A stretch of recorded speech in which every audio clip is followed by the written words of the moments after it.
Good afternoon, everyone, and welcome along to the NLR Esports League event. We are here tonight for round number 7 of the championship as we take in the Singapore Grand Prix, my most hated track, around the Marina Bay Street Circuit. My name is James Head. I'm delighted to be taken to the stream, of course, as always, on this fine Sunday afternoon. And joining me in the comment box, as always, it is Mr. Ivan Mike. Mike, how you doing?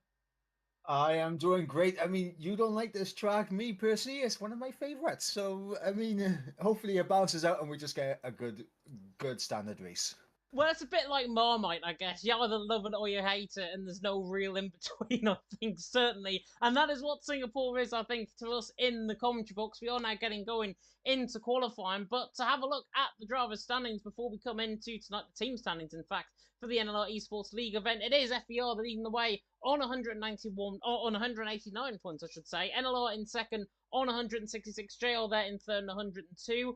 VRT in 4th on 67, QRT in 5th on 61, ERT in 6th on 55, MNT in 7th on 43, GSP in 8th on 29, IRT in 9th on 18, and then PGS in 10th on 15 points. And of course, we had the issues from Hungary last week. I haven't been informed if we are keeping that race or not. I'm assuming we are because the stewards' reports have not been done either, so they're a little bit late, which is why the standings are still the same from last week. But Mike, hopefully we don't have any issues as what we did in Hungary, because last week, let's just face it, was an absolute, one of the worst weeks I think we've ever had at the NLR Esports League. Yeah, absolute desync mess for everyone last week. And obviously, with the race that was ran, NLR did close the gap on FER. So, I mean, they'll be hoping that they can make sure that that race stands. Obviously, JR, on the other hand, down in third. Unfortunately, both of their drivers crashed out of that race, so they'll be hoping it gets rerun or something else happens. Yeah, definitely so. And FER, of course, leading the way by 23 points coming into tonight and into this afternoon as well. NLR have been on their heels, though. NLR have really been striking a chord, I think, and striking into their rhythm in recent weeks, which is why I think NLR are only 23 points behind. Of course, they did take the championship lead, I think, early on. FER began running away with it, and now because they're fielding slightly worse off teams, as Flourish was just leaving the session there and has rejoined, FER have done a fantastic job out on track on 189, and that is why they've tried to consolidate their lead. They've got Riley in tonight along with Joachim, so it's again not really a strong lineup for FER. NLR, though, have got Rudy and Papine, so that's not really a strong lineup either, which might mean the two of them might correlate together, and obviously, with a weaker lineup, might mean other teams can come into the fray as well, including Juventus Racing, who are fielding a very strong team tonight in Yona and indeed in Baki. As we now have a look at the track map in question, the qualifying is just starting. Everyone is on a set of soft compound tyres from Vogel, interestingly, which is but there 5 kilometres in length, 3.2 miles, and it is the Singapore circuit. 23 corners, not as we might see potentially on the F1 23 game, which we kind of say has been announced finally after weeks and weeks of me trying to absolutely gloss over the fact that the game is being released soon. F1 23 is being released on the 16th of June. And here in Singapore, it is going to be a fantastic track, Mike, where it is going to really test the drivers to their absolute limit. Yeah, there's no margin for error around this track. The walls enclosing around the circuit, side-by-side action. You don't particularly want a bit of side-by-side action, although it is a great spectacle. When you're side-by-side with these walls so close to the track, it's going to be an absolute nightmare for these guys. Yeah, definitely. So Vogel as well, saying in the chat, and he's the first man out on track, he is on a set of soft compound tyres, and he has told me it's going to be dry for every single session, which is fantastic. So hopefully it will remain that way as we go through the sessions. But Vogel is on the run towards turn number 4, which is the right-hander on towards Raffles Boulevard, as we see the PGS man hoping to try and strike a chord. Now, in recent weeks, he has been a little bit aggressive in terms of his moves. Hopefully that has now gone out of his system. We should see a good performance from Vogel here tonight as well. But a 27 part in the first sector is actually not too bad. Coming through the left-hander turn number 7, through Memorial Corner, and then towards the right-hander of turn number 8. Pretty much straight into the track there is turn 15, 16, where, of course, on this track, it is getting replaced by, and because they're doing work in real life, it is getting replaced by a long straight, which could be a DRS zone as well, so I've heard in real life. life. Through the old Singapore sling, through turn 11, now through the right-hander turn number 12, and onto the Anderson Bridge we come with Vogel, who's looking very consistent, I've got to say, on this lap so far, getting very tight to the wall on the entrance into turn 13, and then now down in towards the right-hander at turn number 14. So this is not looking at all bad from PGS Vogel, as now comes in towards the middle sector. 104.6 there or thereabouts in terms of what we should be seeing in first laps around here. Of course, it is Q1. Vogel wants to try and strike at that chord and put everyone under pressure early on. Through PK Gate at turn 17, famously there in the first ever night race in 2008, where PK crashed and caused all sorts of carnage and a big investigation afterwards. Alonso, of course, taking the victory then, as Vogel now comes through the right-hander at turns 20 and 21, and then into the double left of 22 and 23, which will be turns 16 and 17 in real life for the Singapore Grand Prix, as Vogel now comes to the line for 37.6 to start off the night. It's not actually a bad lap, considering everyone's on a set of inters in behind. It's not a bad lap. I'm just wondering now if Vogel, whether or not him going out on softs is an indicator if he's just not prepared enough for this track, so he wants to get a good lap in early on. Yeah, I would think that, to be honest. I know Vogel was a message, and I said this to you just before we came live. Vogel actually apparently was not going to be here. I think Fraser was due to take his place. Vogel somehow has managed to get back from whatever he was doing in real life. So there he is racing here tonight. And it is, of course, Stretch who's in there as the first driver for PGS. He's also here as well. PGS have recently signed a content creator as well to the lineup on the sim racing team, which is very good. I, of course, am a content creator there for PGS, so I'm not going to show any bias towards my own team, but Vogel is doing a good job out on track so far with a 137.6. But we should see, Mike, normally around here, when drivers begin to set onto a set of soft compound tyres, I would not be surprised if we see a 135 by the end of Q3. Yeah, I think 35s are probably thereabouts now for Q3 times, and honestly, we could be seeing 35s in Q2, to be honest. We could be, as Twist there goes fourth with a 143.4, and of course, around here in Singapore, the trailer was actually announced in recent days, on Wednesday I think it was announced, and Singapore, from the screenshot that I have seen doing the rounds on social media, apparently it's going to be the old track, which is not going to be great, I think, from a league racing standpoint. I would prefer to see, personally, the much more updated track layout, which is, of course, through the intersection through 15. That little escape road, which is down there through 14, that is where they're going to be going down where the grandstands used to be. That is getting removed because they're doing work and repaving, I think, the tarmac and everything, and doing work along the marina, which I think is why we're not going along the marina in real life. But from the screenshot that I saw, we're going to be on the old track map at least maybe one more game cycle, unless they decide to update it mid-game, which could be a thing. I mean, I miss the old Singapore chicane. I'm not going to lie. I miss it. I don't know what Twister's doing out on track. I got the shock of my life. I think that was Toby there in 18th. He invalidated his lap time. He backed off, I think, and spun coming through turn 14.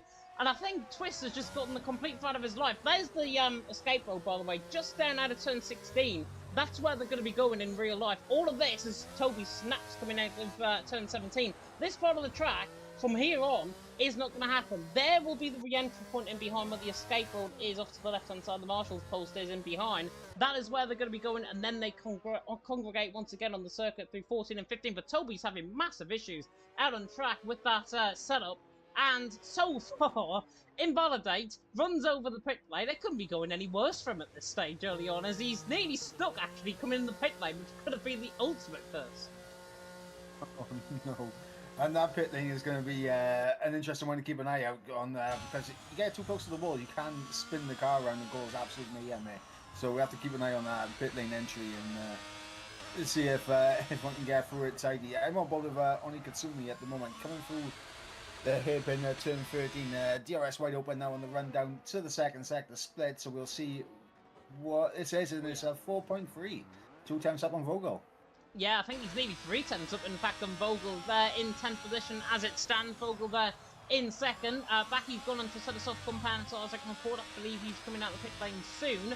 Oni Katsuni, though, in toward the left-hand return, 18 and 19, gets caught pretty much towards the grandstand there, on the wall, and has just consolidated that time a little bit. He's just lost a tenth of a second here and there. Kieran, by the way, 42.2 on a set of inters is lightning quick, I've got to say. On a set of inters, on a set of on a dry track, as only Katsuni goes to the line. That mistake cost him about a tenth, I think. He would have went quicker regardless. 37.4 is currently the best lap. I believe we've got as well Edrex on a lap as well as Rudy. Edrex is towards the end of his lap. The team entered as a man coming through the final couple of corners. Nearly invalidates actually coming through there on the run to the line, and he goes second. So team Mentalism looking good. 9.5 minutes to go in qualifying. It's only Katsuni out on top, Edrex in second, Vogel there in third as Edrex takes the brilliant line coming out of turn number 2 and turn number 3, where of course we saw that 3-wide incident with Raikkonen, with Verstappen, and with Vettel back here in 2017 and intermediate compounded tyres. One of the guys to watch out for as well tonight is VRT Artem. Artem's been missing, I think, since Silverstone,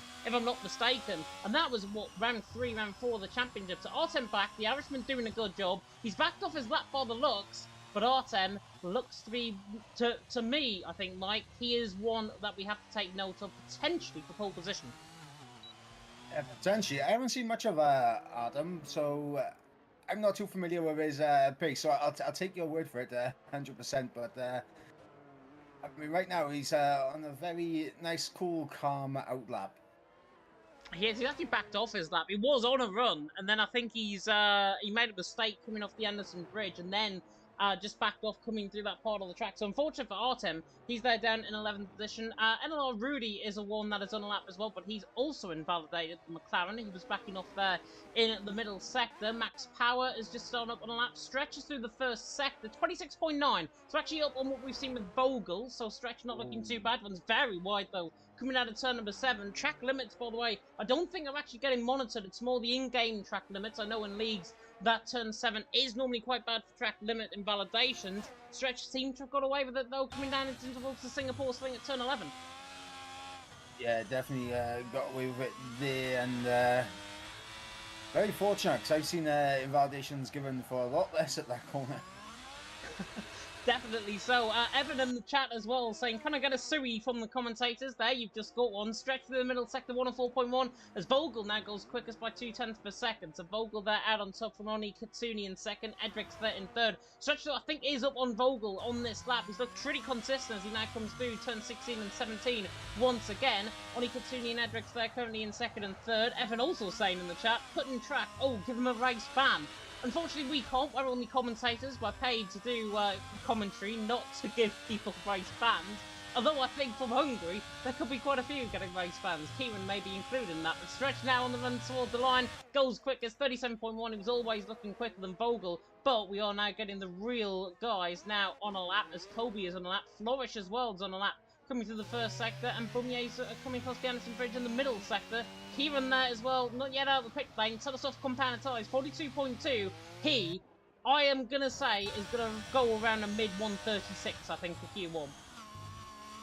Oh, that'd be a huge banker time to put down for Q1, mid-36s, as you said. I'm on board with NLR Rudy. I'm not sure if he's got enough fuel to do another lap now. He's in at half-time. 36.4. What a lap.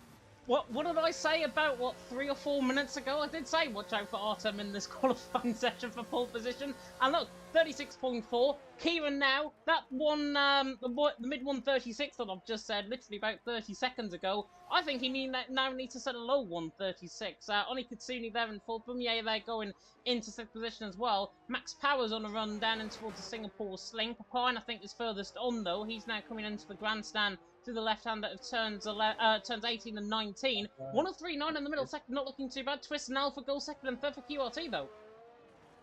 Yeah, I was on board with the end of Alpha's lap there. Very smooth in the final sector.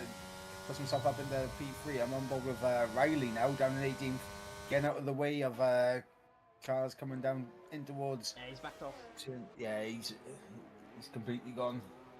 He has indeed. Max Power's 103.9 in the middle sector. Behind there, by the way, went third, so not a bad lap there at all from the NLR man. Remember, this is only Q1. I'm glad because there's no real-life Formula 1 until 9 o'clock tonight in the UK, which is fantastic. as Max Power now comes in toward the left-hander of turns 22 and 23 on the run to the line, and it's now a BRT 1-2, but considering he's 2.5 tenths of a second of Artem, that just consolidates, I think, how Artem, I think, as a quicker driver, probably the best driver in the VRT team as well. Max Power in second, Twist there in third. Not disowning Max Power whatsoever, he's been doing very well for VRT in recent weeks. Artem, though, just different gravy out on track early on in this qualifying session. Yeah, he's definitely put the benchmark down very early as Artem, and honestly, I'm very intrigued to see where the cutoff point is going to be, because I think, I mean, 37.2 at the moment for Vogel in 11th, I still don't think that's safe. Yeah, I mean, Bunier, Pappy are 135, 137.5s, 137.6s. I'm thinking if they improve a couple of tenths, it's going to be around a 37.2, 37.3. That is where I think the cutoff could be. I mean, I would say Jochum downwards, potentially in trouble, as Spicer has retired from the session. Not sure if there were any stewards reports from 2 weeks ago now. Of course, Hungary got investigated. Not sure if that race was getting kept. I haven't been told anything if that race was being kept. I'm assuming it is, because it hasn't been. We haven't been informed, certainly from an admin perspective. But I think GSP, if I'm not mistaken, didn't have any qualifying bans or anything. So I think Spicer's just lost it out on track. Unfortunate for him. In the wall, GSP already out one driver. They could potentially bat another driver as well, as Toby is 4 tenths off the cutoff at this stage. Yeah, I mean, he is not too far off saying goodbye in Q1. I mean, I'm about to Kieran right now, middle sector, 3.6 in the middle sector, so it's a good lap from Kieran right now. Yeah, this is going to go along 136, I think. 36-1, 36 flat. That's what I'm thinking for Kieran. Now comes in toward the left-hander of 17. Likes the curb very, very neatly. I've seen drivers actually invalidate because riding on the curb too much through that corner. Kieran, that managed that though very nicely indeed. The PSGL F2 man now comes in toward the left-handers of 2021 through the chicane and then through the double left. 22 and 23, this is looking like a lightning quick lap from Kieran through the final corner, on the run to the line, and James Hedder's right once again. It's a 36 flat from Kieran. Artem there in second. Artem's retired, he's done. Max Power is done. Twist, Papine, I think Alpha is safe as well. Anyone else further down the field as Riley goes 8th position as you're on board with him. Backy there is improving 26.9 in the first sector. Nearly invalidates actually on the exit of turn 7. But Jochum, Riley, Backy, from there downwards, they could potentially be in trouble if Oni Katsuni Edrex can lift their lap times, and if they can lift that by 4 or 5 tenths, those guys are in trouble all of a sudden. Yeah, and they've just both started their laps as well. Edrex coming down to the first sector split now, so we'll see if he's up on his time. No. And he's just under a 10th down. Yeah, 10th down through the first sector. Oni Katsuni's a 10th up, however, through the first sector, so we'll have to watch on board with them a little bit later on. Backy in the middle sector is only 1200s improving. The Ventus Racing man looks to be on the cusp of getting into Q2, maybe even quite comfortably. We might just be making it up as we go along in terms of the split-off times. But Backy now in towards the final couple of corners through the grandstand now, turns 18 and 19, then through the chicane of 20 and 21, where the Singapore Eye is, of course, and the underpass is on the left-hand side, as Backy now comes through the final couple of corners. Kieran Noel on top, Artem in second, Max Power in third. They are safe. Backy now on the run to the line, does improve ahead of Riley. I think that's enough to get him through. Riley there in 9th is backed up, so he's not going to finish it. Wait, am I back? You're back. That was my fault, I think. My connection just ended there, I think. I got concerned. Everything went quiet, and also the stream went down from me as well. I was coming across to you, and then I literally just saw OBS disconnect, and I thought, oh god, it's gonna like lose connection or whatever. We're fine now. Hopefully nothing has been affected as a result of my connection dropping out. I have recently done an update to OBS as well, so it could potentially be that. Kieran Noel on top, Artem in second, Max Power in third. I was saying, with Papine and Alpha's laps, they're 5th and 6th, they're comfortable. Riley comfortable as well. Backy there also improving. There's not many really improving. Oni Katsuni in the end didn't improve. Yeah, Oni Kasumi didn't improve. Toby has spun it on his final lap, so he's not going to be improving. And it's all on Bum J, Pappy, and Rudy now. Yeah, Rudy's coming through the final couple of corners. He looks in danger here, Rudy. On the run to the line, gets him into 15th. Oni Katsune's not on a lap. It's Bumye, Pappy to watch out for. Pappy's 3.5 tenths up in that middle sector. Bumye's also 3.5 tenths up in that middle sector. So he'll be hoping that invalidations come the order of the day for the IRT and the ERT team as Pappy now comes through. I think he's the furthest on track. Bumye's just coming in behind him as well. But Pappy now through 18 and 19 on the run towards the right-handers of 20 and 21. This is not looking bad at all from his perspective, as the ERT man wants to try and get out of Q1 for the first time in quite a while. Now comes through the final couple of corners, should do it quite easily in the end. Pappy to the line, 12th position, Rudy is out. Bumye now to the line, and he's only 17th. 3.5 tenths up in the middle sector. Yeah, 3.5 tenths up in the middle sector, loses a lot of time. And in the end, he's at the session. Rudy also at the session, and it comes down to fine margins in qualifying, 12 hundredths of a second between the cutoff. Yeah, absolute fine margins there. And what could have been? It looked like Oni Kasumi potentially may have invalidated his final lap. And what could have been for him? Because he was up on his time as well. Yeah, I'm just messaging in the chat, by the way. Is the stream all good? Please tell me if the stream is all good now. I believe it is, because I can see us absolutely fine. But I got the stream open. You got the stream up, it's fine. It's fine. Goodness me. Yeah, I don't know what happened there. I apologise. Hopefully it doesn't happen again. If it does, you just have to bear with. I think it is just maybe an upgrade on my end that has gone wrong. But it's Kieran out on top for Martin there in second. Flourish there in third. Max Power in fourth. With Twist there in fifth. Pine there in sixth. Good job from him, actually. Alpha there in seventh. Joachim in 8th, Backy there in 9th, Riley ran off the top 10, Edrex in 11th, Stretch in 12th, Pappy 13th, Fiona 14th, Vogel gets him by the skin of his teeth in 15th, Rudy there in 6th, and then Bumye, Oni Katsuni, Toby and Spicers are both GSP drivers out, one NLR driver out, one IRT driver out, and one Team Mentalism car out as well. Jerona Nord saying all good, the streamer's all good. Yeah, I don't know what happened. I think it might have just been OBS disconnecting or whatever. And Felix also saying Keki is probably getting drunk somewhere right now. Don't blame him. It's a perfect day here in the UK for it. Coronation weekend and that. Sorry, I was munching on a biscuit then. You were munching on a biscuit. Goodness me. Anyways, Q2 is about to begin here for the Singapore Grand Prix, and we are now going to whittle it down once again from 15 down to 10. Nord is saying he's preparing for F1 tonight already, so that is interesting from Keki's perspective.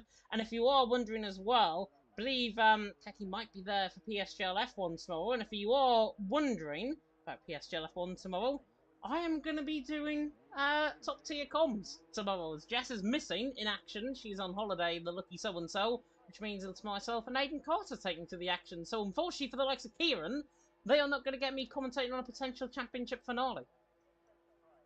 Ooh, well, I mean, massive congratulations for the step up to the top tier. But yeah, I think Kieran will be tamping. You'll be fuming. Kieran will be absolutely fuming, trust me. He will be absolutely livid. I mean, given how he drove last week though in Hungary, he should be livid with his own performance last week rather than being livid at me, I think, in the commentary. But Riley is the first man out on track, of course, the Australian, who I believe is racing at what, like 1 o'clock in the morning, I think, over there in for the FER team. Doing a fantastic job, got into Q2 very comfortably. FER have had the knack recently as well of going through the sessions and improving session upon session. So I would not be surprised, actually, Mike, if Riley and Joachim scrape in here and then end up setting the fastest laps in the final session of qualifying. That's the aim of qualifying. You don't have to be the quickest in every single session. Just make sure you get through to the next round. That's just... If they know that they can get through... running a, say, 90%, they know final session, they got that extra 10% they can pull out their hat in there if they need to. Yeah, definitely. I mean, FER, as I alluded to just before we came onto the on-track action, I was saying they had a little bit of a weaker lineup. Riley and Joachim, I think, have worked together before here in the NLR Esports League, but both of them, FER, have been very much under pressure to try and deliver. They've got that 23-point gap over NLR. NLR having one of their drivers out, that is the pressure once again completely off from Riley's perspective as it now comes down in towards turn number 1. We'll see what the FEL man can do. The Australian hasn't really had to travel far actually to Singapore, but he comes down from the left-hander at turn number 3. Probably travelling on Singapore Airlines as well. Nice, a nice interlude there. But as Riley now comes through in towards turn number 5. This will look like a very neat lap. It's a little bit jittery, of course, of the connection more than anything else. Ferrari now comes through the kink of 6, down in towards Raffles Boulevard, down in towards Memorial Corner. 27 flat in the first sector. There or thereabouts what we're seeing in the first laps out on track in Q1. Yep, and York in behind just invalidated, but he did a 27.1 in the first sector. So a little bit slower, but the invalidation for York in behind. Yeah, that's a shame from the FBR man's perspective. Down towards the Singapore thing with Radi, looking pretty good. Rides the curve very neatly indeed to the left-hander of turn 11. Now across the Anderson Bridge once again. Oh, big snap there actually throughout a 12. Just about gets across the Anderson Bridge in one piece. Luckily keeps the car going in a straight line as well. Now Riley comes down in towards this middle sector split. I think that slight twitch has cost him. Not really that much though. 1 of 4.5 in the middle sector. Slightly quicker than what we've been seeing in the early stages of Q1. So Riley now looking to try and set this very good lap. As I say, he is Australian, so it is a little bit of a jittery connection as we ride on board with him. Now in towards the grandstands of turns at 18 and 19, looking very good, I've got to say. Very, very hard on the curb there. Just lost a tenth of a second there. Now through 20 and 21, in towards 22 and 23. But this looks like a very neat lap from Riley. Around about the 36.8, I think, mark here on the run to the line. And in the end, an absolute mile off my prediction. Yeah, and Twist will be the next one to cross the line. He was about a tenth down on Riley in the middle sector, but we'll see if he gained anything in the final sector, and he gains about half a tenth. Yeah, which is not too bad. Apologies, I was just having a drink there. Riley had on top, Twist in second, Pappy there in third. Pappy's now coming across the line, actually 105.2 in the middle sector. Not really good lap time, actually, from the ELT man. Might be a candidate to be voted out. Voted out? Not voted out. To be knocked out of Q1, as a Yona goes quick as 36.4. A man that we've been used to in the past around here, of course, in TML and EML. Yona out on top and looking to try and provide Juventus Racing with a very good night. And I know Yona quite well. He loves this track. Yeah, Yona absolutely flying right now. His teammate Baki goes in P2 with a 36.6, and not too far for Baki as well. Yeah, Flourish, by the way, trying to finish off with a flourish in terms of his lap. Goes fourth, 37.4. But Mike is probably now shaking his head at me completely in terms of that pun. The Flourish there in fourth, Roddy there in fifth. Not a bad lap there at all from the RRT man, but the early lap times are still really coming in. Edrex in the first sector is actually purple in the first sector. Runs wide coming out of turn number 7. That track limits again. I've seen drivers invalidate run over the curb once with one wheel and get invalidated. He's gone all 4 wheels over the white line. Backed off, I think, slightly in terms of the throttle, and he managed to get through without really getting unscathed. Kieran, by the way, is through the first sector as well. And, oh, big snap coming out of turn number 5. That is Tokyo drifting taken to a new level from the ELT man's perspective. Kieran through the first sector, 27 flat, he's there or thereabouts. Yeah, he just got a little bit too much onto the inside curb and just lost the back end on the exit. And that was a big save here from Kieran. It is a big save from Kieran. Edrex as well, slightly shaky coming out of the right-hander, the turn number 14, but is looking good, 104 flat in that middle sector. And Nord makes actually a really good point, which is why we're seeing the lap times a little bit down on what we normally might see from session upon session. Oh, it's Edrex. Nearly, I think that was a Ferrari getting in the way there. That might have been Max Power on an out lap. But Edrex now coming through the final couple of corners. In fact, it was an Alfa Romeo Bogle, I think, that was invalidating there. But Edric Sainz line goes third. Not a bad lap there at all. But Nord making a very good point, saying everyone is pretty much on used tyres at this stage. Yeah, and also it is wise to run a U set for your first lap in Q2. Make sure you got plenty of fresh tyres for the final qualifying session if you can make it. Kieran now for the final couple of corners. I'm not sure if he's going to be matching his lap from Q1. I think he's a couple of attempts off it. Nowhere near. Nowhere near. 37.1. Nowhere near. I think that might have been a lap little with mistakes potentially for Kieran. Obviously trying to use up the used compounder tyres so they can't run. They can run, of course, a set of softs a little bit later or maybe within the race strategy. But Kieran there in fourth. If he was on a set of fresh compounder tyres, he would have been going around 35 sort of mark. Kieran there, 37.1, probably with a littered lap full of mistakes. There in fourth, needs to try and think about how he's going to improve on his lap. Driver's just coming out of the pit lane as well. Now on apps, Max Power is one that we're on board with. I think Artem is furthest on, however, 103.5. It's a big lap from Artem. 1 minute 3.5 in the middle sector, yeah. and he goes on provisional. Well, I say provisional pole, top in the Q2 times. I keep thinking, it's provisional for now. It's provisional for now. I mean, we've still got 7 minutes in the qualifying session to go. Vogel's nowhere near in terms of that middle sector on Artem. He's going to be going around Backy Edrex area, I think, in terms of this run. It's not looking actually too bad at all from the Dutchman. Now comes through the final couple of corners on the run to the line. In fact, he's gone nowhere near Edrex and Backy sort of area. 37.5 it was from Vogel in terms of his lap. Stretches and validated. Papine through the middle sector with a 1:04.3. Max Power, this could be ahead of Yona, and it is ahead of Yona. And was he on a fresh set? I'm not entirely sure if he was on a fresh set. I jumped onto him middle sector, and he was 2 tenths off Adam in the middle sector, so... Yeah, I mean, to be fair, on the rears, I'm not sure if it might be a fresh set of softs, because, I mean, it's so difficult with the light conditions around here to even tell, and the sun shining on my laptop as well. It's very hard to tell. But it looks like there is a little bit of blistering going through in the rear tyres, so that might mean Max Power is on that used set. I don't think Artem is on a used set. I think that was on a fresh set of softs, so 36.1, not a bad lap there at all from him. Stretch, as I mentioned, invalidated. Twist and Bogle went 12th and 13th. Twist, hopefully going to twist and shout with Eurovision coming up this week here in the UK, in Liverpool. Did you know half of my family are actually from Liverpool, and I've got a little bit of Scouser in me, even though I might sound like the poshest northern you've ever heard? I got my head in my hands right now for that twist and pulse. If you're wondering about Twist and Shout, by the way, Lulu famously made it, and Lulu was a singer in Eurovision. As Twist has run over the curb at turn number 1, and unfortunately has invalidated his lap. So 37.6 still for Twist. He came out the pit lane late. That is him down in 13th position. But Artem there out on top, Max Power in 2nd, Yona there in 3rd, and he is burning daylight at this stage in 3rd position. Artem there doing very, very well indeed.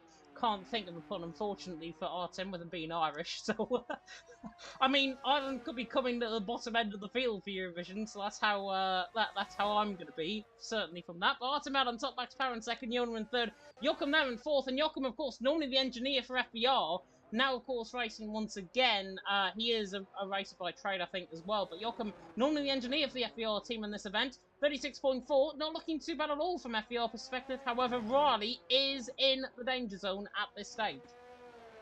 Yeah, Riley definitely needs to get a good final lap. And around about 4.5 minutes left in the session. Twist invalidated his lap, but he's still using his ERS. And I don't understand that if you're going to... I don't know why you'd use your ERS. Make up time. It'll be to make up time, I think. It's 4 minutes and 15 seconds on the clock. By the time he gets in the pit lane, because it's a short pit lane around here, but it's also one of the longest, I think, on the F1 calendar. About 24, 25 seconds. It's around the mid-average in terms of a pit stop. But remember, that turnaround period, it's a 1 minute 37 lap that he's on at the minute. So if he does a 1:37 out lap and then a 1:37 lap again, he could potentially run out of time. So Twist has only got about 30 seconds to play with here if he can twist that car and get it back out on track. I'm not sure your math is correct there, because he's still got over 3 minutes to the end of the session, as long as he's out before the 2-minute mark. Yeah, if he's out before the 2-minute mark, fair enough, but if he wants 2 runs at things, which is the context I'm talking in, if he has 2 runs on things, if he has 2 runs on things, then he's in a little bit of trouble. But I think he's only going to go for the 1, so that's okay. Kieran, by the way, is now just starting up on his run in towards turn 1, 37.1. I am going to put out a very bold prediction, just because of his pace, that he's going to go quicker than Artem on this lap. No pressure. I mean, we did see a 36 flat in Q1. Are we going to see Kieran break into the 35s on this run? Let's wait and see. Artem is retired in the pit lane, and 26.7 already is quicker than Artem in the first sector. So this is looking not too bad at all. Of course, he needs to stay within the white lines. I'm going to put unnecessary pressure on the Brit here, the PSGL F2 man, of course. Now coming through the left-hander of turn number 8, now down in towards the single portal swing once again, down in towards turn number 10 now, as this is looking very, very neat indeed from Kieran. Now comes flying through the Anderson Bridge section onto 11, onto 12. There's the Anderson Bridge on the full camera shot through 13 and towards the left hand now of the hairpin actually at turn 13. And then, of course, down the straight towards turn 14. Remember, there are three DRS zones around here. This is the third of them. And a 103.3 in the middle sector. Well, I'm versing this more on pace than anything else, but if Kieran can improve another 4-5 tenths of a second, this could be a mid 135 we're talking about here. This could be absolutely lightning quick as he now comes through into the final couple of corners on this lap, through turns 18 and 19, running past the Marina on the right-hand side. Now, again, consistently gets through the corners, through 20, through 21, no invalidation through there. This is looking perfect from Kieran, as long as he doesn't bugger up the final two corners. This is the mid 135, Kieran on the run to the line, 135.6 to start off the night. And well, I think everyone is just in a wake of opposition. Kieran, if he pulls this off in Q3, this is pole position, could be by about 4 or 5 tenths. Yeah, I mean, if he replicates this in Q3, I mean, I think the only one who could potentially challenge him would be Artem. Yeah, Artem's retired though out of Q2, so he can't obviously back that up in Q2. And VRT as well actually have been a little bit coy, I think, with their strategy call, because they've both retired, everyone else is out on track, which means they're getting to save potentially an extra set of soft compound of tyres, which, if they qualify beside each other, wouldn't look too bad whatsoever. As QRT Alpha goes up in the P4, 36.4 for him. Joachim, I think, has just started a lap. Yes, he has, through turn number 1. Backy, I think, is furthest on, or one of the furthest on, 103.7 in the middle sector, is there or thereabouts, but considering Kieran was a 103.3, he is living in wake of a potential GOAT. I've already likened Kieran in PSG LF2 this season to the next wonder kid on the block, to potentially get to F1 Esports Challengers next year as well. No pressure, I hold him in high regard, and this is now Backy coming through the final couple of corners to try and respond to that, as now Backy comes through 22 and 23. Very nice run actually through the final corners on the run to the line, goes third. I think that's him comfortably through, certainly. That cut-off period though, we could have potentially 5-6 cars within a couple of tenths of each other, and they're going to be still a couple of tenths off the rest of the fields. The lap times are now finishing. There's a Red Bull coming through the middle sector. I think that's Flourish in a lap, and he's a 103.9 in the middle sector, so he's definitely improving. Could put Edric's in trouble. Edric's there in 8th position, is furthest on as well, coming through the Singapore Sling, I believe. But Flourish now coming through the final couple of corners, through 22 and 23 on the run to the line. Should see him through into Q3, and he goes ahead of Edric's. Not a bad lap there at all, but I'd still say he's under threat. Two guys I know that are out this session, Pappy and Vogel, as Vogel goes through the runoff here. Pappy also spinning on his lap, so he's definitely outstretching the final sector. Hasn't got a lap on the board yet. This is do or die for the PGS, man. Do or die for FBR Riley as well, coming to the final couple of corners. Joachim goes second, Riley goes third. Good lap time by the FBR boys. Very good lap indeed. Stretches out 136.856. He was only 300ths of a second off Edrex. Edrex now is the one in trouble potentially. Papines coming through the final couple of corners. On the run to the line goes the NLR man, and he just about scrapes through, and Edrex is knocked out of Q2. Unfortunately, by nearly a tenth of a second. Twist there just scraping through by the skin of his teeth. But Kieran out on top by 2 tenths of a second in the end. Joachim in second, Riley in third. And another thing I said there in Q2, FBR normally build us up session upon session. Joachim and Riley now look like they're on it. Yep, they look like they're on it, and that was a big lap from Pittman as well, because obviously being the only NLR representative in qualifying at the moment, he needed to get into Q3 to keep FBR under pressure.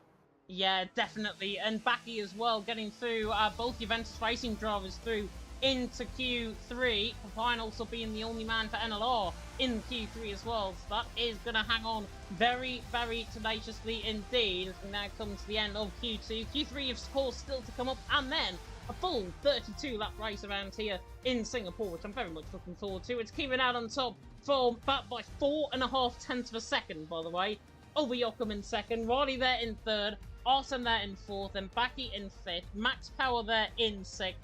Then it is Alpha in seventh, Yona there in eighth, only 11 hundredths of a second actually separating them. Papine there in ninth, 10th of a second between himself and Max Power. in that in 6th. Twist there in 10th. The Frenchman knocking out his fellow countryman, unfortunately. I think there is going to be maybe an entente cordiale between them both as we go through into Q3. Edrex there out for Team Mentalism. So that's 1 quiet for Team Mentalism, 1 quiet for IRT and Flourish. Both PGS drivers out in Stretch and Vogel. They did deliver good performances though in that qualifying session. And Pappy for ERT out there in 15th. But we are all now living in the wake of Kieran the absolute GOAT into Q3. He looks favoured for pole position. FVR though, and certainly Papine might have something to say about that. However, yeah, I mean not just that, the VRT drivers are definitely within that shout as well. yeah, definitely so. As we now get in towards Q3, no disconnections by the way from anyone so far, which I think fantastic. Looking through the comments section there as well. Hope you were all doing well. Frankie's already predicting an easy Kieran win. See, he knows we're on the same level, I think. Again, not being biased towards Kieran whatsoever in this commentary, but he is just living in a world where I think most of these guys would want to be in come the next game cycle. And it's just fantastic to see because the rest of the teams could use Kieran as an example of a driver improving game upon game. F1 21, I know for a fact he was nowhere near the pace that he's at now. F1 22, first season I think in PSGL, he struggled. He's been struggling again in the mid-pack in Season 2 for PSGL. Season 3, however, came alive in Spain and then has gone off towards the end of the season. So Kieran having to try and focus. But the other teams here in the NLR Esports League can use him as an example of what to try and mould your drivers into. And that will be great, I think, going forward. Could also mean the likes of BRT, the likes of NLR could actually get one up on teams as we go into the new game cycle. Absolutely, and you know, even for drivers like running in the academy, and this just shows that you just put the time, put the effort in, and you'll start to see the improvements in terms of pace. Because as you mentioned, with Kieran, game upon game, been improving, and everyone in the academy can do that as well. Yeah, and he is an EML Premier 2, Premier 1 Drivers Champion? Goodness me, he wasn't even in Premier 1, that's how good he is. Premier 2 Drivers Champion, and he did sensationally well, I've got to see, for ELT. You saw him out on track as well last season in EML Premier, and he must have been one driver that you thought, oh god, I'm not racing him again, am I? Well, let's be perfectly honest, I never even got to see Kieran. He was gone at turn 1. So, like, my only claim to fame was getting one fastest lap off him. that was it. You can still say that, though, and take it to your grave with you. That's the best thing about it, though. You can just say, oh, yeah, I remember that race, or I beat Kieran, fastest lap of the race, and look where he is now. He could be an F1 Esports Challengers man, and I beat him in terms of the fastest lap. So you can pull that to your account, Mike, in here. But we go into the final Q3, of course. We've got 9 minutes on the clock left. It is still everyone to play for. Of course, we are backing up Kieran potentially the P1. He is the first man out on the track. And this lap, Mike, we saw a 35.6 from him in Q2. God knows what he could do in Q3. I'm excited for this lap. Coming now through the left-hander turn number 1, through the right-hander 2, through the left-hander turn number 3, and already seems on it. Coming through turn number 4, and then in towards the right-hander of turn number 5. There's a comment as well from Artem's team for VRT. He could take around a 135.8, which compared to Kieran would be 2 tenths off him from Q2. As Kieran through the first sector split, 26.6 in the first sector, already 10th up on what he was setting in Q2. Incredible. And what's called, I believe Robin said a 35.3 was what he's 35.3, yeah. said Artem could possibly get, but it's going to be interesting. I mean, Kieran is on it right now. Kieran now coming through the right-hander turn number 12. Sorry if you heard a bloke's voice in the background other than Mike's. That was my dad coming across, which you might have heard on the stream. Kieran now coming through the left-hander of turn 13, in towards the right-hander now of turn number 14, and now into the middle sector split, 103.4. So again, he's a 10th up on what he was setting in that middle sector. Slightly down, actually, 103.3 I think it was, so 103.4. He's a 10th down in what he was setting. Kieran looking pretty good on this lap. Timo there saying in the chat he's seen Kieran drive a 34.9 in practice. No pressure, Kieran. Coming out through grandstand section 18 and 19, in towards the right-handers of 20, and then again at the left-hander 21, and again right on the curb there slightly, gets nearly forced out onto the wall there. Kieran now coming through the final couple of corners, on the run to the line, 35.6, boo, not as quick as Q2.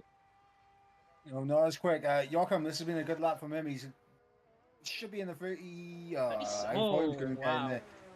I thought he was going to get into the 35. He was only like 2 tenths off Kieran in the middle sector. So final sector dropped off massively. Yeah, definitely. So Artem, by the way, is invalidating on his lap time. So it could be the session between Kieran and Artem, which will be fantastic. Pine also invalidated this and next lap, I think, coming through the final couple of corners. Max Power's done the same. Alpha's coming through the middle sector, 103.8 in the middle sector. I was going to say 103.5, which I think would have been putting them towards Joachim sort of area. It could still be around that area, though, as he comes down through the final couple of corners, on the run to the line, should go ahead of Yona, and he does by a good 2/10 of a second, so not a bad lap there at all from him. Max Powers, to say, invalidated. Riley's also invalidated, and Twist, I think, is the only one now out there on an out lap. So it's Kieran out on top, Joachim there in second, Alpha Romeo there, Alpha there in third in the Mercedes.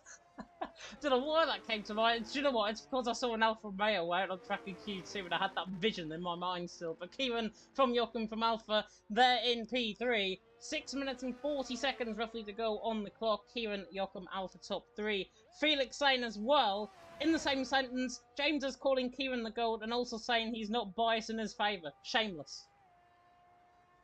I mean, that's on you, but you're getting called out. It's not on me.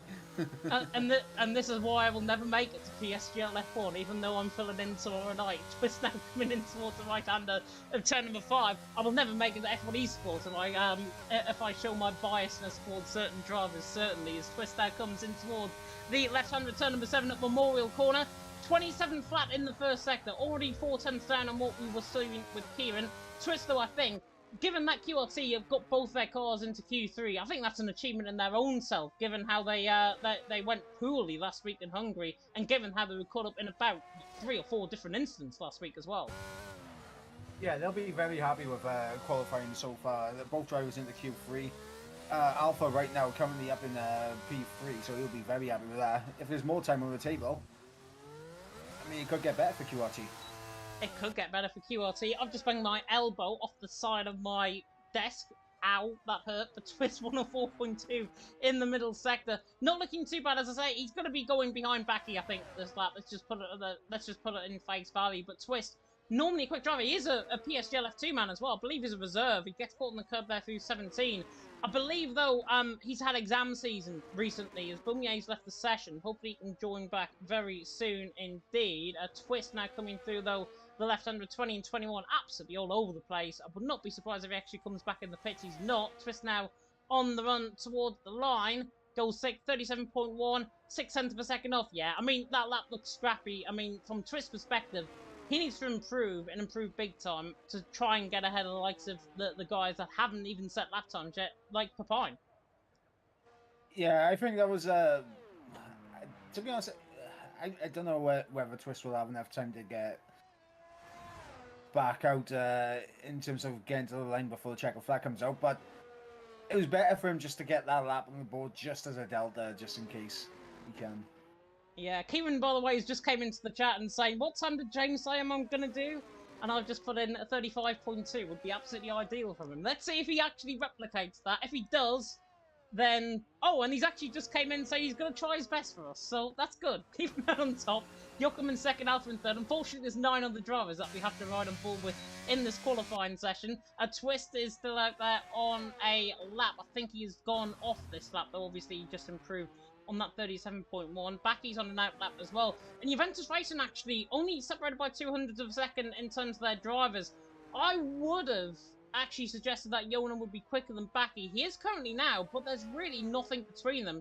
Given, of course, how Backy, I think you've raced him in the past as well, Mike. He was a former QVR driver, I think, back in the day.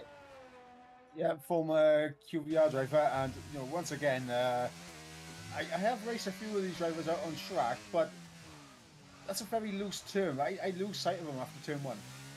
You lose sight of him after turn number 1. I think that just comes to show how you're living in the GOAT world that we're all living in as well. In Mike's world, that's what we can call it, in Mike's GOAT world. But Backy there in 5th, Twist there in 6th, Max Power there in 9th. BRT as well. They really need to deliver. Both their drivers invalidating on their first runs. They came out of the pit lane, done this on purpose, I've got to be honest as well. They're going out for their final runs now. Max Power is furthest on.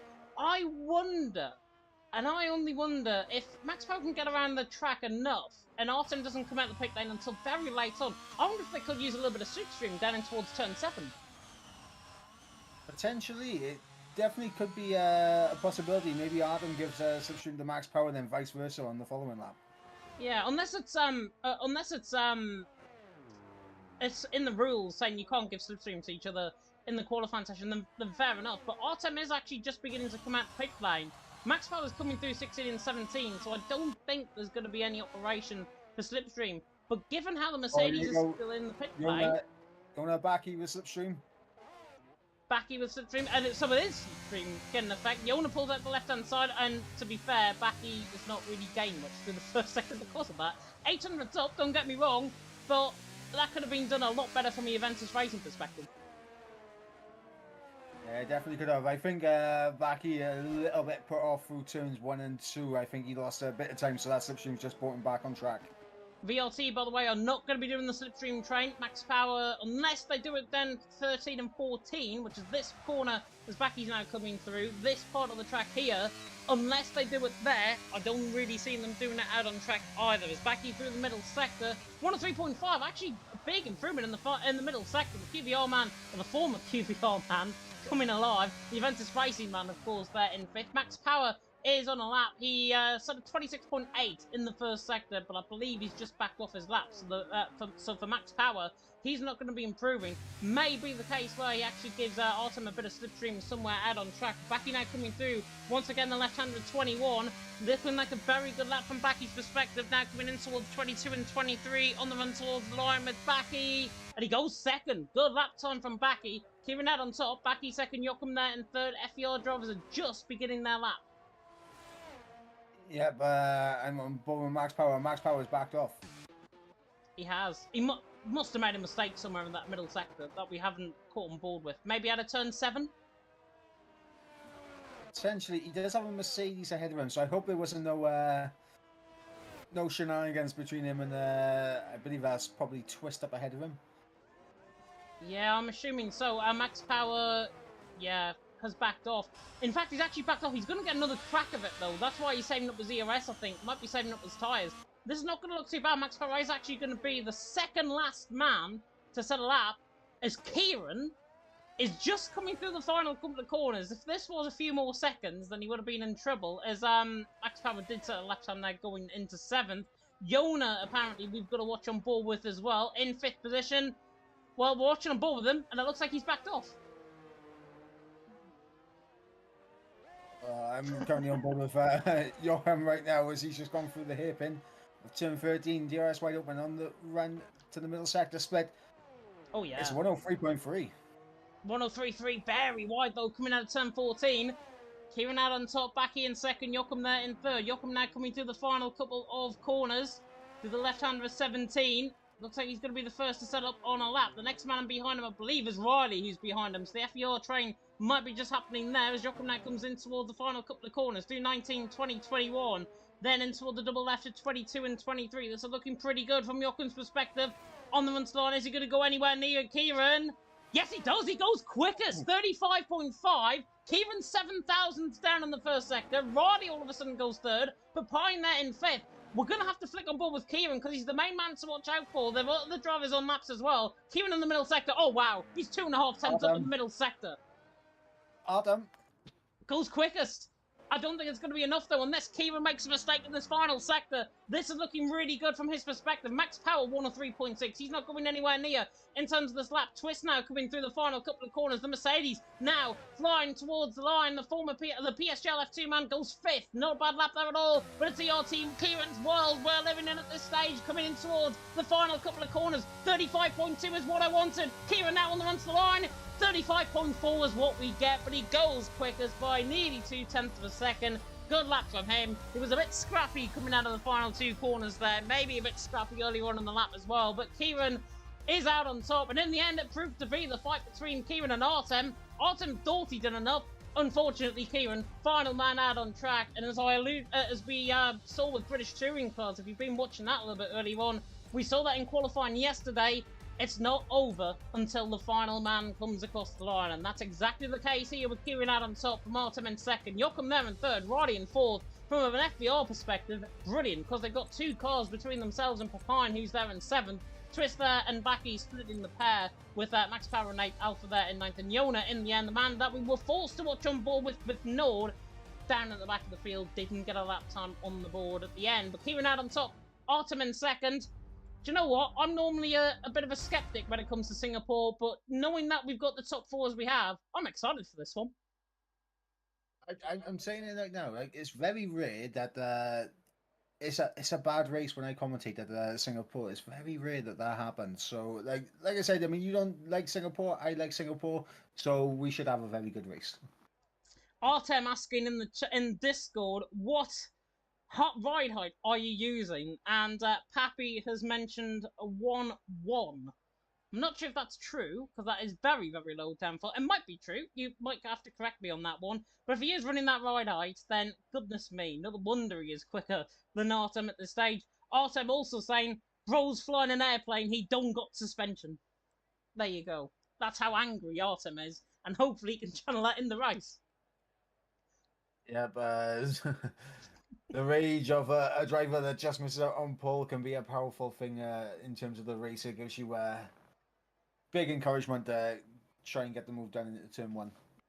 Definitely so. Leo saying, Chris, certain sister watcher, says Leo. So I think that might be in the QRT party going on there.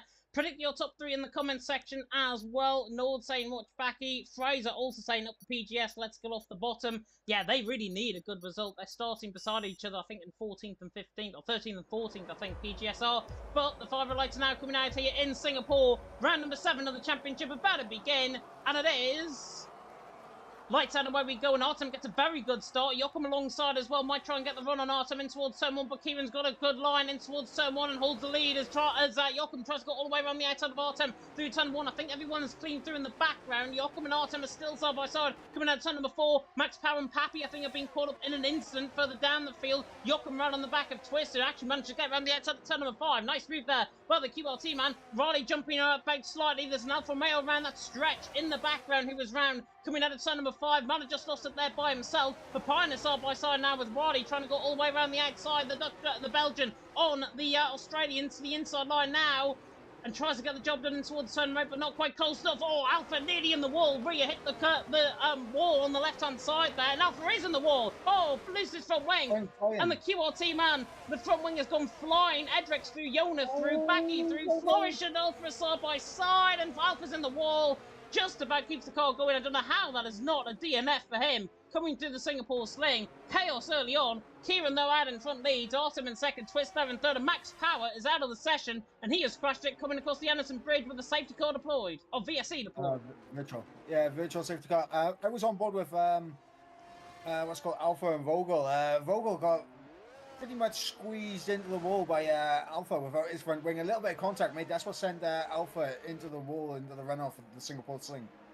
Yeah, definitely. So it seems to me as well, in terms of desync, I know I mentioned this to the VRT team a little bit earlier on. In terms of desync, it looked to me as if it's more Riley's end. It looked to me, I think, if it was more Artem's end potentially as well. I think everything is looking fine, though. It's looking a little bit crisper than what it was last week, at least. So that is good. And unfortunately, Max Power, I think, just crashed by himself, coming across the Anderson Bridge in the end. Obviously put back by Pappy, coming out of turn number 3, that incident coming down the straight and towards Raffles Boulevard, of course. But Kieran out on top, Artem in 2nd, Twist there in 3rd. Timo already congratulating Kieran on winning this race, and Zolza saying Twist is a GOAT, and Twist is indeed a GOAT because he has gained that position off the line. In fact, he's getting 2 positions off Joachim and Riley. The QLT man is through on both of them as we get back to green flag racing. And on the back, in the background, I can spy an IRT man looking on the back of Backy, and that is Flourish on the back. Backy running now down Raffles Boulevard. On the back as well as Bungay on the back of Vogel. But in the end, everyone running line astern, and we're about to get potentially, Mike, a big old DRS train from the leader all the way back to 16th. Yep, potentially, and that should make things very interesting, especially with the split of the tyres going on. Because Joachim, Riley, Papaya is all on the hard tyres, and then you've got the top 3 on mediums. They need to pull this gap now. Yeah, they really do need to pull this gap. Indeed, Vogel there on the back of Flourish coming across the Anderson Bridge. Yona forces it to the inside line and spins, coming through the hairpin. He's got right side end plate damage on the car, and he's going to be put into the wall again if he's not careful. Has to recover the car only one way, and that's reserved basically out on track. And Yona there, unfortunately for him, is down in 16th position, right side end plate damage, but for me, that was more his doing because he tried to force the inside line on Papine. Didn't work. Papine gave him absolutely no room. And to be fair, Jonas should not be trying moves like that. We know him better for being a champion in TMLF2 back in the day. He should try and be like that man.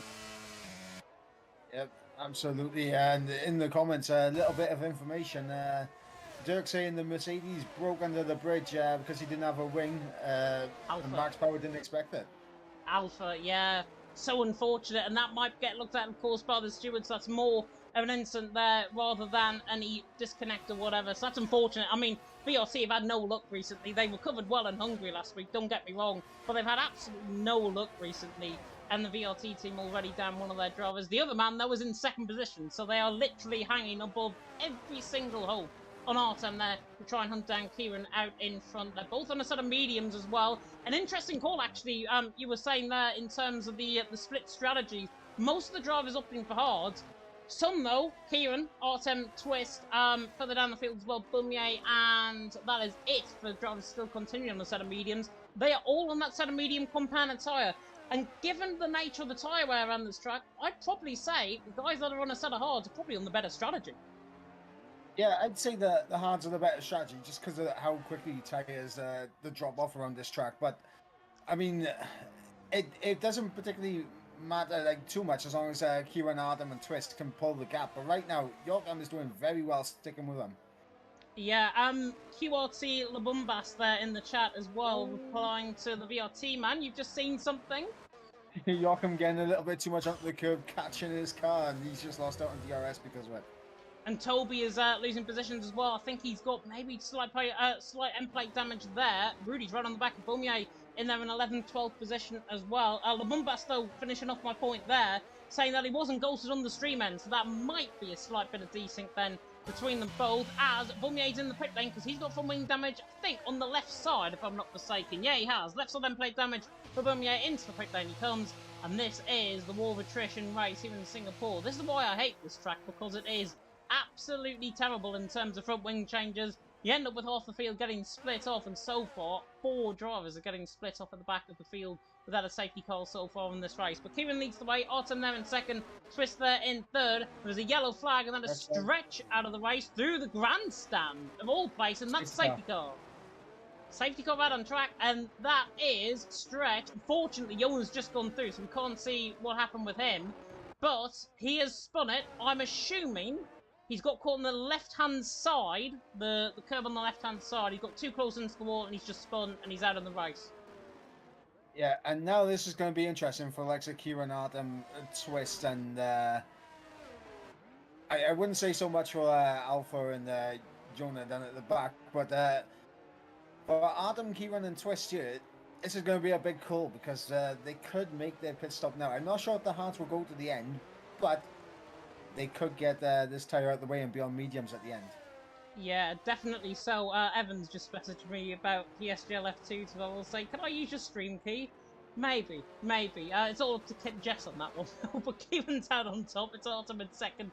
Twist there in third. We are under safety car conditions as a result of that crash from Stretch. And Fraser there, who was a reserve driver for tonight, there in the chat saying they want to try and get off the bottom. Well, at the minute, Vogel's doing a good job. He's there in 10th position, keeping his nose clean, unlike previous races, but he is doing a good job there in 10th position. On the back of Flourish. Flourish has got a penalty as well, Mike, and with Backy ahead, Edrex ahead, Vogel, I think, will be filling up with a little bit of confidence there, because he might think, you know what, I can get these guys.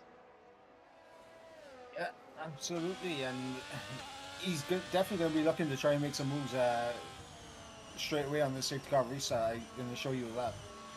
Yeah, he will. He's there in 10th position. I'm just going to check my my TV, make sure it's not going to turn itself off. I thought it was for a second there, but it is fine. We are all good. It's Kieran out on top. It's Artem in second. Twist there in third position.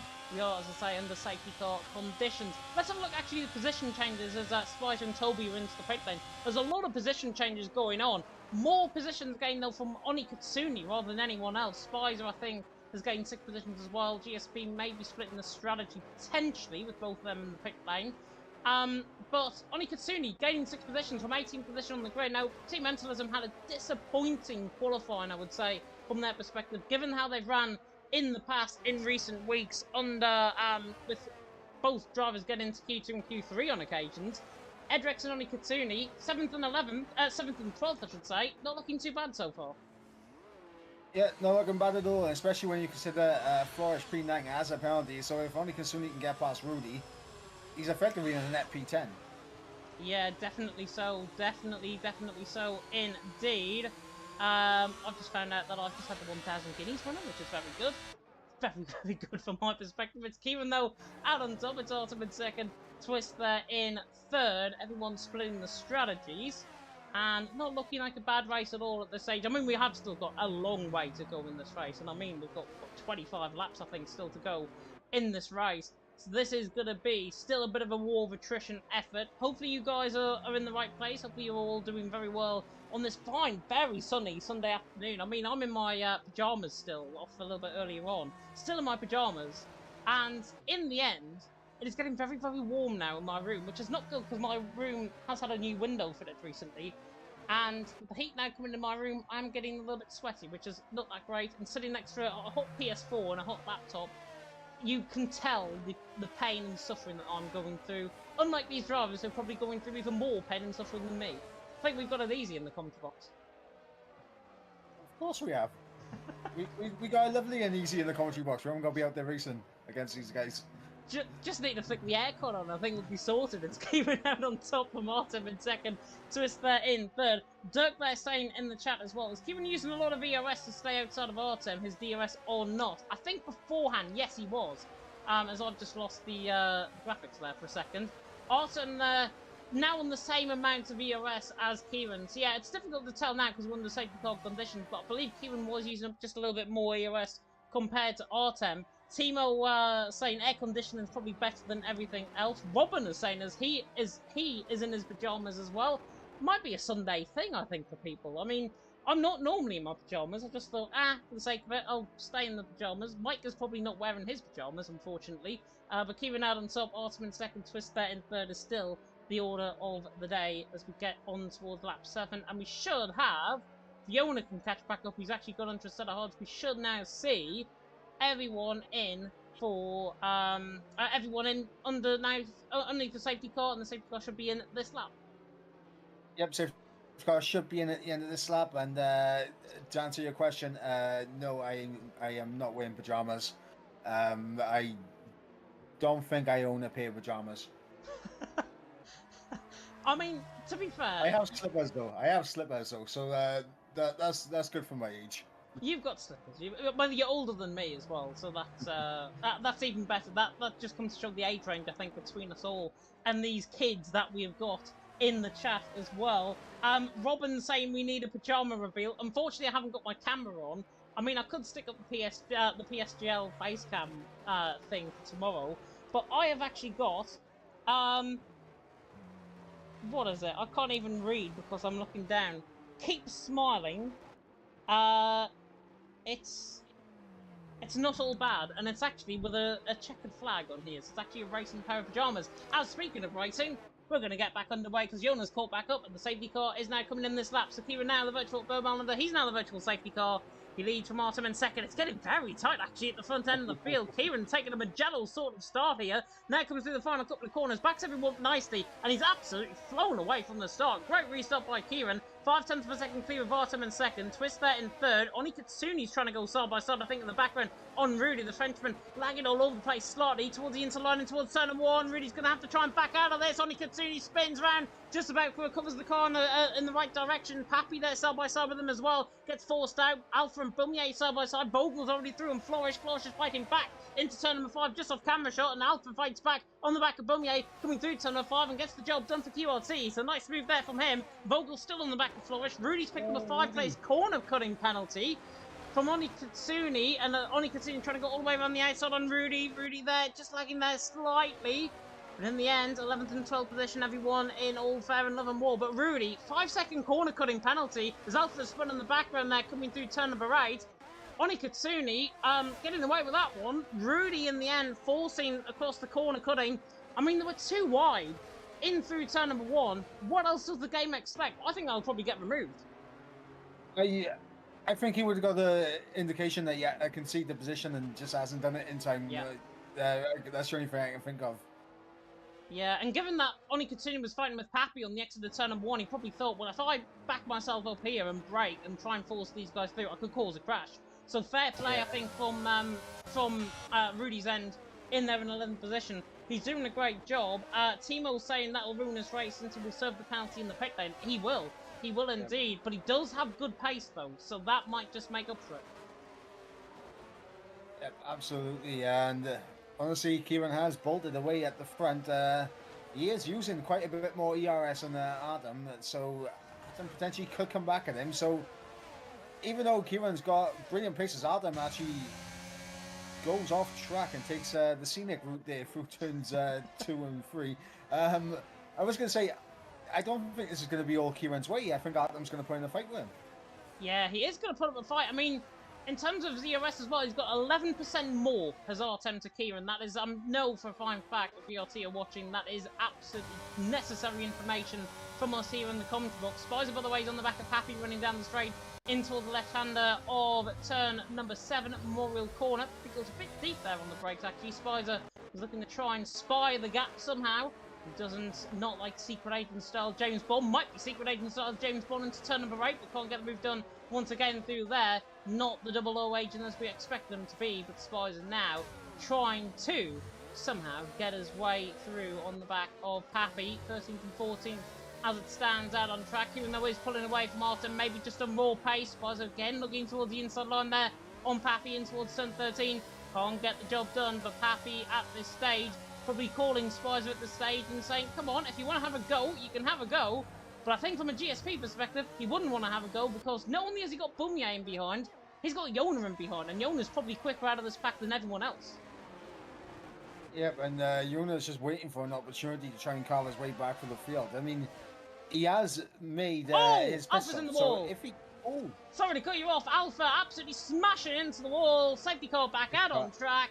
And that was a huge crash coming out of turn number 17, pretty much like Nelson PK actually in 2008. Obviously not done on purpose. Alpha was miles behind, I think, on Toby in the end. But hard in the wall goes the QRT man. He is out of the race. There are position changes happening with Rudy and Pappy, both in the pit lane. This favours more the guys further down the field than everyone else. But Alpha out of the race. Huge crash. I was flicking through and I just saw that happen on my end, so I missed that slightly. But Alpha out of the race. QRT with one of their drivers out of the race. But again, like VRT, it's actually not too bad because they've got their quicker drivers in second and third, so it doesn't really make a difference.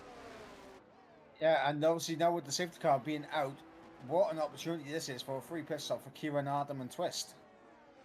Yeah, it could be. It could be a free pit stop, but in the end, they're going to have to stick to Delta time. They're not going to get away with that Delta time, however. I mean, could you ideally see everyone on the set of hards from, 4th to 11th downwards being on that set of mediums towards the end of the race? Because I think, in terms of that strategy, it's way too early.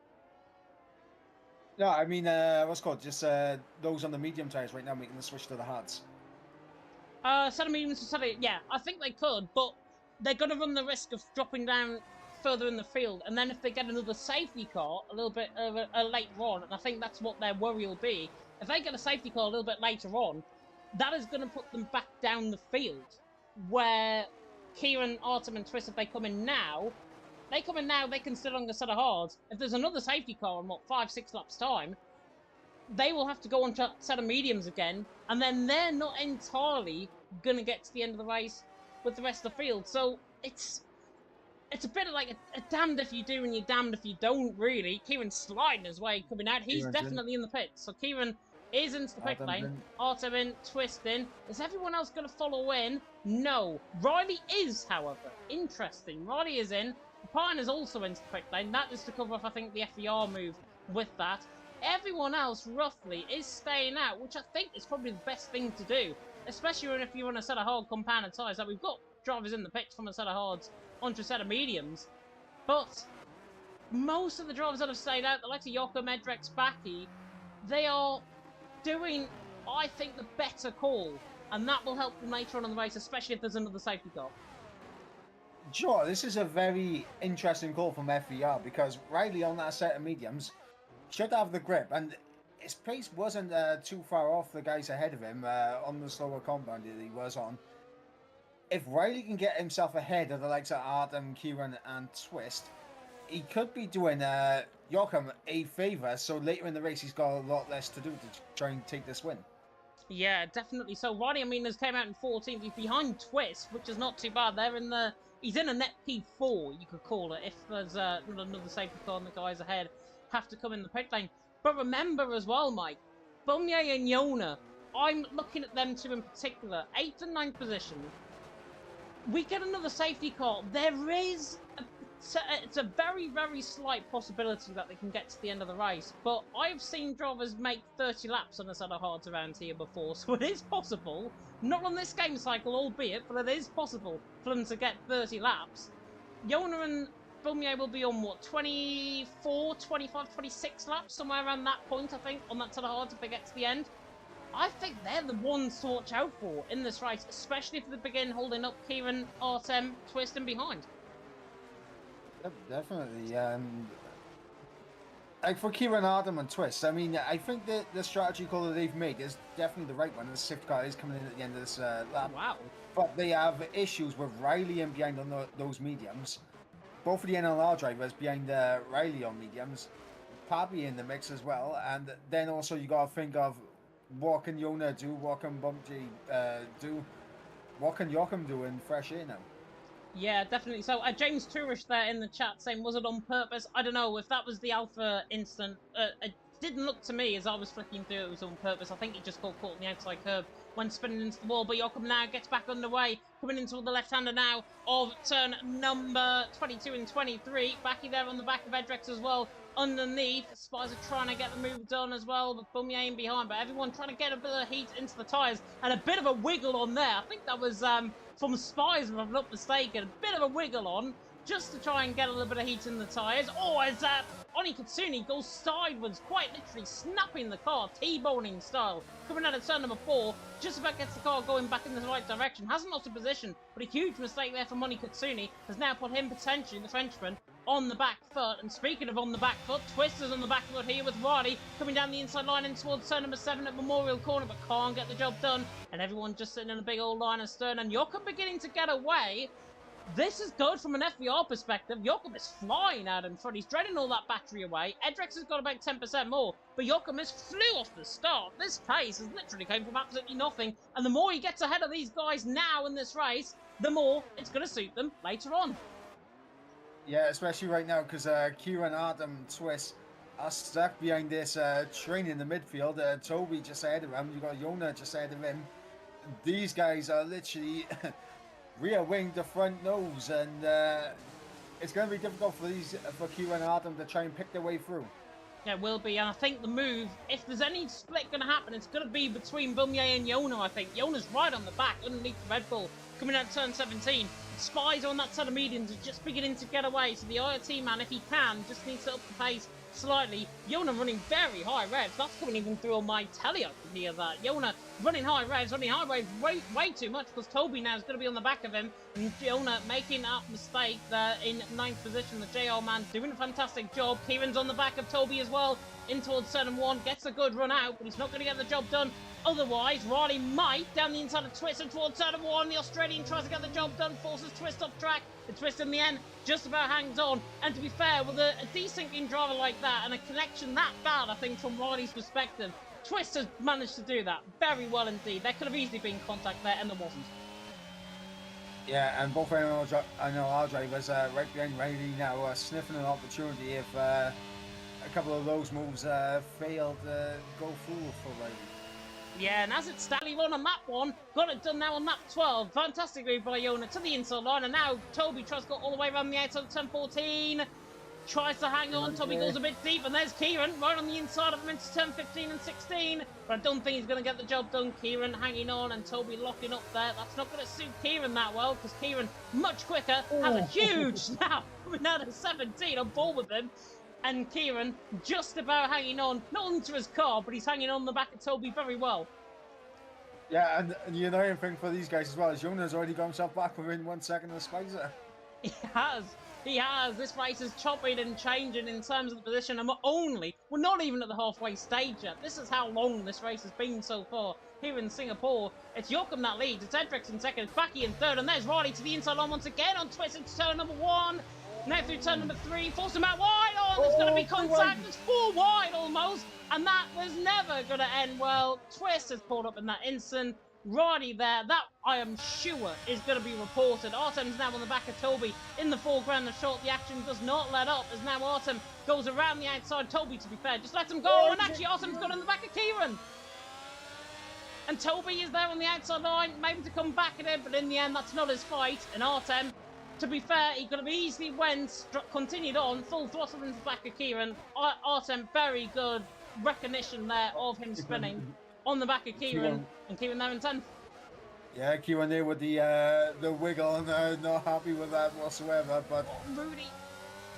Rudy's on the back of Toby, into the inside of hairpin, and this could be a hell of a move if he pulls this off, but in the end he doesn't. But goodness me, that's going to go down in my commentary show reel as Toby's there in 12th. Rudy in 13, he tries again. Toby goes in deep in towards turn 14. He can't get the job done. And Rudy there on the back of Toby. I think I was literally rubbing the bottom of the barrel with my vocal cords there.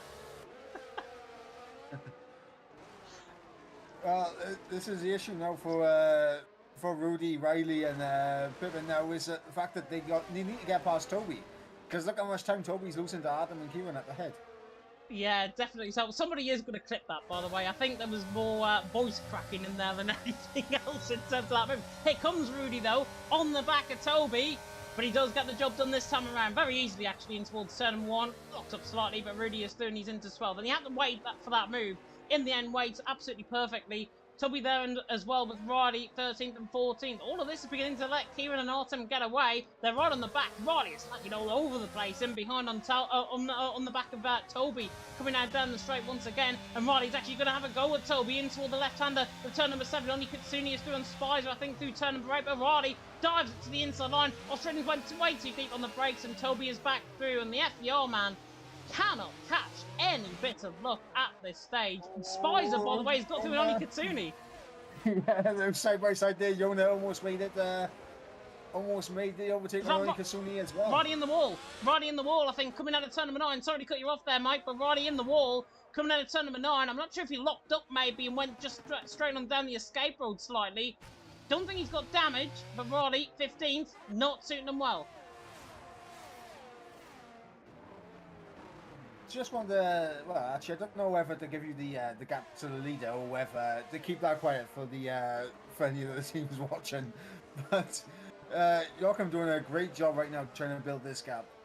Yeah, trying to build this gap indeed. Apologies if you just saw a little bit of lag on my stream. My connection apparently has now gone down to 2 bars on my laptop. Hopefully it'll fix itself. If it doesn't and I'm coming across a little bit distorted, I apologise. But we will try and keep on going as much as we can. The gap between Joachim though and Kieran, 8.7 seconds, as you've mentioned there, between the leader and indeed with Kieran. So Joachim is getting away. Kieran cutting this traffic. He needs to try and make moves. Ideally, makes a move now, and there's one of them because Jonas spun out of turn number 1. Oh, and that's another spin of Spicer coming out of turn number 3, and he's lost his front wing. Incredible, and here comes Kieran on the back of Bumtree now. And here he comes, inside line, in towards turn number 7 at Memorial Corner. Kieran, I did say he was going to make moves. Oh, and actually he's going to lose out of position potentially here with Bumier trying to go all the way around the outside again. But Kieran there in 7th, hangs on for grim life. Bumier in 8th, Artem there in 9th, and Kieran is ahead of the ORT man. And now puts a car between himself and Artem, who is going to look maybe to the Singapore sling to try and get this move done. But in the end, he can't. And Artem there in 9th, trying desperately to try and get this move done on the back of the IRT man. Yeah, and you got Rudy on the back of Artem getting very close as well. And Adam needs to be aware of that McLaren in behind him because he's looking for opportunities as well. Yeah, he is indeed. Just fixing the connection, by the way, on my end. That's 3 bars now. There we go. It's back to where it was. Artem on the back of Bumier. Bumier goes a little bit deeper getting towards turn 16. This is a really good considering this is what? Lap 15 out of 31 and we're only at the halfway stage. I think we've had enough action maybe to cover a full season here in the NLR Esports Team. This has been fantastic in Singapore, and I am a person that absolutely detests this track. Me saying this is very rare. I told you, man. When I'm commentating on Here's Kieran. Singapore, it's usually a decent one. Here's Kieran on the back, Roddy Kitsune in towards turn number 1. Gets the job done. Williams is through, and Artem's through on Bumier. Force him off track there through turn number 1. And in the end, to be fair, again, Artem, absolute model of what a driver should be, I think, in league racing. Letting them go, ran him off track, not on purpose, albeit it's a difficult corner through turn number 1. And Artem's let him go again. Fair play. It's put him on the back foot. But at least he's respecting the track limits, and Bumier's got a 5-second penalty, and actually Rudy's on the outside line. Oh my word, he's nearly deep in towards. How the hell has he got that stopped? I want to know how he didn't hit the back of Bumjay. Oh my god, I think we need to go searching in the marina potentially, nearly for that front wing from Rudy. 9th position, just about gets the job in an Artem. I mean, to be fair, he was on the outside line. And he was always going to be off camera going into the corner. He was ahead, though, into the braking zone. So that is his move, technically. I just want to shine a little bit of a light on a driver that's doing it very well so far. PGS Vogel and MNT Hendricks, both doing fantastic so far in this race. Yeah, Vogel has really managed this race well, I think, from a PGS perspective. Now, he has to come in the pit lane. If he gets another safety car, though, what, in 2, 3, 4 laps time, that'll be perfect for the guys in the sort of hards ahead, and that will mean everyone in the set of mediums might have to come in and go for a fresh set of mediums once again towards the end of the race. Of course, if they haven't used them up in qualifying, which I don't think they would have, as we're on to lap 17 out of 31, still very, very long way to go here in Singapore. That is Artem Round coming out of turn 23. Artem has spun on the outside curb through turn 23, and the VRT man, in the end, he was side by side with Bumier. Roddy's trying to go side by side with the owner in the background of this as well, but Artem has spun. He was on the back foot from that incident, and now even more on the back foot after that spin as Roddy tries to look around the outside of Yona. Not going to get the move done there. Yeah, there's Vogel and Flourish there battling. Kieran in right behind him. He's going to try and force his way around the outside. Can he pull this off, Kieran? Oh, Traction. Close to the wall. Oh, lovely. Kieran gets that move done, but Vogel as well got that move done around the outside of turn number 7, which I think is absolutely brilliant from the PGS man's perspective. And when he really puts into it, Vogel has managed this race spectacularly well. He doesn't care that he's got Kieran now behind him and that he's going to be absolutely throttled potentially in terms of the fresh tyres. There is another yellow flag, and that is for Pappy round at the back of the field, I think. They're in 16th position. Joachim, Edrex, Baki, top 3. Vogel there in 4th. The PGS man now needs to put up the Minister of Defence, as we called the Team Mentalism car last week, of course. Now Vogel needs to channel his inner Ministry of Defence to try and hold off Kieran, and maybe even force a battle between Joachim and Kieran towards the end of the race. Well, I mean, that's the thing. I mean, the gap, 8.5 seconds between Joachim and Kieran now. Obviously, Kieran's starting to make his way through this traffic, so that gap will close. If he gets past Vogel, he's got a nice bit of fresh air to push into. At what point do you think Joachim is going to be looking at potentially coming into the pits? Oh. Maybe now, as Flourish and Oni Kitsune are in the pits, and Vogel, did he go wide into turn 1? He broke on the straight. He broke on the straight. Kieran almost weaved into him. I think Kieran was about to have a look down the inside, but Vogel, I think, just let off the throttle on the straight, and Kieran gives the reactions to back out of it. It's Rudy as well on the back of Bumier, just in the background of shot, and that is Rudy through easily through the kink of turn 6, down Raffles Boulevard into P60 goals. Nice job by the NLR man. NLR, to be fair, if they don't mess up their strategies later on in terms of the mediums, they could be on potentially for 2-3 here. This could be fantastic from an NLR perspective, given how Riley could be on the fringe of the points as well at this stage.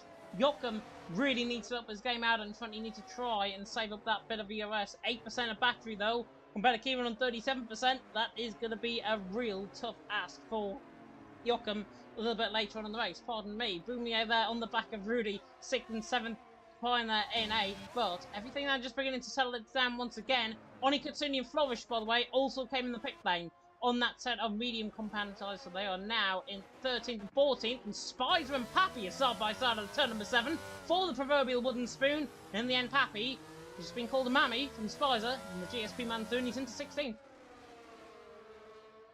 Yeah, and still waiting for 4 drivers to come into the pits. Joachim, Hendricks, Baki, and Vogel. Joachim in, as you mentioned. So let's see where he comes out. Yeah, definitely Joachim into the pit lane. Pappy's retired out of the race. And is that down? That is a safety car. Safety car. It's a safety car. Oh, my word. How fortunate can Joachim get? That is brilliant. I think from the FEO man's perspective, not only has he got a free pit stop now, he's came out in 10th position behind his teammate, which is even better, I think, from an FER perspective. That has worked out miracle-like from an FER standpoint. Baki leads, Kieran in 2nd. Currently, is Pappy, I'm not sure where he actually crashed. Flourish is actually retired. Out on track, I think that is, coming down into turn 14. What has gone on there? He's gone straight on from the looks of it. He's in the escape road. He retired out on track, coming down into turn 14. He's gone down the escape road. His car's now disappeared. What on earth? I am as confused as the next man. Absolutely flummoxed. Oh, Backy's nearly gone too deep into the hairpin there under the safety car. But Joachim now, 10th position. That has helped him out big time. But I'm going to throw a curveball now and say, gap to the leader between Baki and Joachim, 22.2 seconds. There is a chance Baki is going to be ahead of, and a big chance at this as well, ahead of Joachim when he comes out the pit lane. And if he's done this delta time right, Baki could potentially lead this race. Kieran there in 2nd, and I'm imagining, Mike, Kieran would follow Baki in just to try and cover them off, because it has helped Kieran in terms of a late safety car. Baki is in, Kieran also in the pit lane, so they're both in, which indicates as well everyone else in behind is going to pit in. Rudy is in, but he's cut the white line on pit lane entry, so that might have to get reported in. It's an NLR double stack. Double stack for NLR. It is. And Papine, yeah, he hasn't left enough time either, so there's going to be a full-on double stack for him. Anybody staying out on track? I don't think they are. Riley is into the pit lane. That would be the big indicator, I think. But that is Joachim there. There is Baki, and he's ahead. Joachim is ahead of Baki, so in fact, the timing's slightly off from what I was expecting. Joachim now ahead of Baki, coming out the pit lane. Edrex now sees himself in P4. Vogel, who you've been calling absolutely brilliantly in this race, is now P5. Fantastic result. I said Hendricks as well. I said to both of them. We met Mystic Mike. Mystic Mike has a better ring for Mystic James, certainly. Mystic Mike, I think, here in the commentary box, 4th and 5th, doing a fantastic job. Edrex and Vogel, 4th and 5th. Rudy there in 6th. Rudy, to be honest, given how NLR was so far down the field in the first half of this race, Rudy has been helped in this big time as well. And he's on slightly fresher tyres compared to Edrex and Vogel. So he's going to be on fresher tyres, fresher rubber to the end of the race. And he could be a threat. Absolutely, definitely could. And honestly, after last week at Hungary, and Team Mentalism had a brilliant result in Hungary, and it looks like they could be onto something very special here in Singapore as well. Yeah, they've got the strategy called right. I mean, Oni Katsuni, he would have expected, if it was from the Frenchman's perspective, Oni Katsuni, I think he ideally would have wanted the safety car to come out 2 laps later for him, so it can actually benefit Team Mentalism just a little bit more, I think. So, unfortunately, I think Oni Katsuni is a little bit further down the field compared to normal. Edrex there in 4th, though, has had a big fair share of luck, I think, in this race. There's everyone on the pit stops, by the way. At least everyone has made 1 stop. If you're Yona, Riley, Twist, or Spicer, you've made 3 stops out on track at this stage. Don't normally show this, actually, in commentary. It's a little bit of a good insight into how many stops the leaders have made. Kieran making those 2 stops could be the man to watch out for. He is going to be quicker than Baki, but is he going to be quicker than Joachim late on? I don't know. Well, this is going to be the thing now, is Joachim, how good's his restart going to be versus Baki? If he can pull that gap, how quickly can Kieran dispatch of Baki to try and keep with Joachim? So if Joachim has that gap over a second, Kieran may end up using a lot more ERS to try and get through than what he wants to. Yeah, definitely so. If you can hear my fan, by the way, it's just suddenly, it's getting, well, my PS4, bless it, is getting overheated. I've had it, like, nearly, what, for 8 year, 9 year? Keep cleaning the fans, and it is maybe on its last legs here. I can feel the cold air coming out, which is at least a positive, and the fans are not broke. But it is just overheating slightly, so if anything comes through a little bit distorted or anything, everything is running through the PS4, and I will apologise in advance for anything. You can probably hear it actually on my mic because it's that loud at this stage. But Joachim leading back in second. Kieran there in third. Leo calling Rick a goat there in the chat. Rick there asking for the gap to lead. We'll show it at the end of the safety car period because I don't think it's better to show. It's probably better to show underneath the safety car period. But Joachim leading the way. Backy there in second. Kieran in third. And at least, Mike, we are going to get potentially a good result for Juventus Racing in terms of the constructors because they are third. They're miles behind FEO and NLR, but I think the gap was only 50 points. Backy's currently outscoring both NLR drivers. Yona there in P12's on the fringe of the points. This could be a good result for Juventus Racing if they've done this right.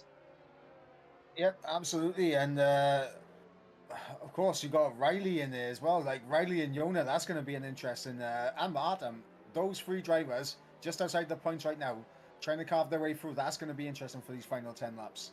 Yeah, definitely. And now the safety car, I think, is going to be coming in this lap. It is Joachim who is going to be, it seems, the virtual Bertmander. He's going to be the virtual safety car out on track here. And there is the safety car coming in. So now we're coming through onto turn 14 on lap 21 and 31. 10 laps to go after this one. Joachim leads the way from Baki there in second. Kieran there in third. Flourish has left the session. He's already out the race, so it doesn't really matter about the IRT man's perspective. The other IRT man in Bumier is still in the point. He's there in P10, so might help him out in terms of the engineering. But Joachim, virtual Bermuda, now virtual safety car. He is going to try and dictate the space. And I think compared to what we've seen with Kieran on his safety car restart, the first one, I think Joachim's going to go a little bit earlier and try and string the field out here. Yeah, potentially. He's got to time this very well. He's backed off considerably through the final sector, so definitely going to be looking to bolt a little bit early, I think.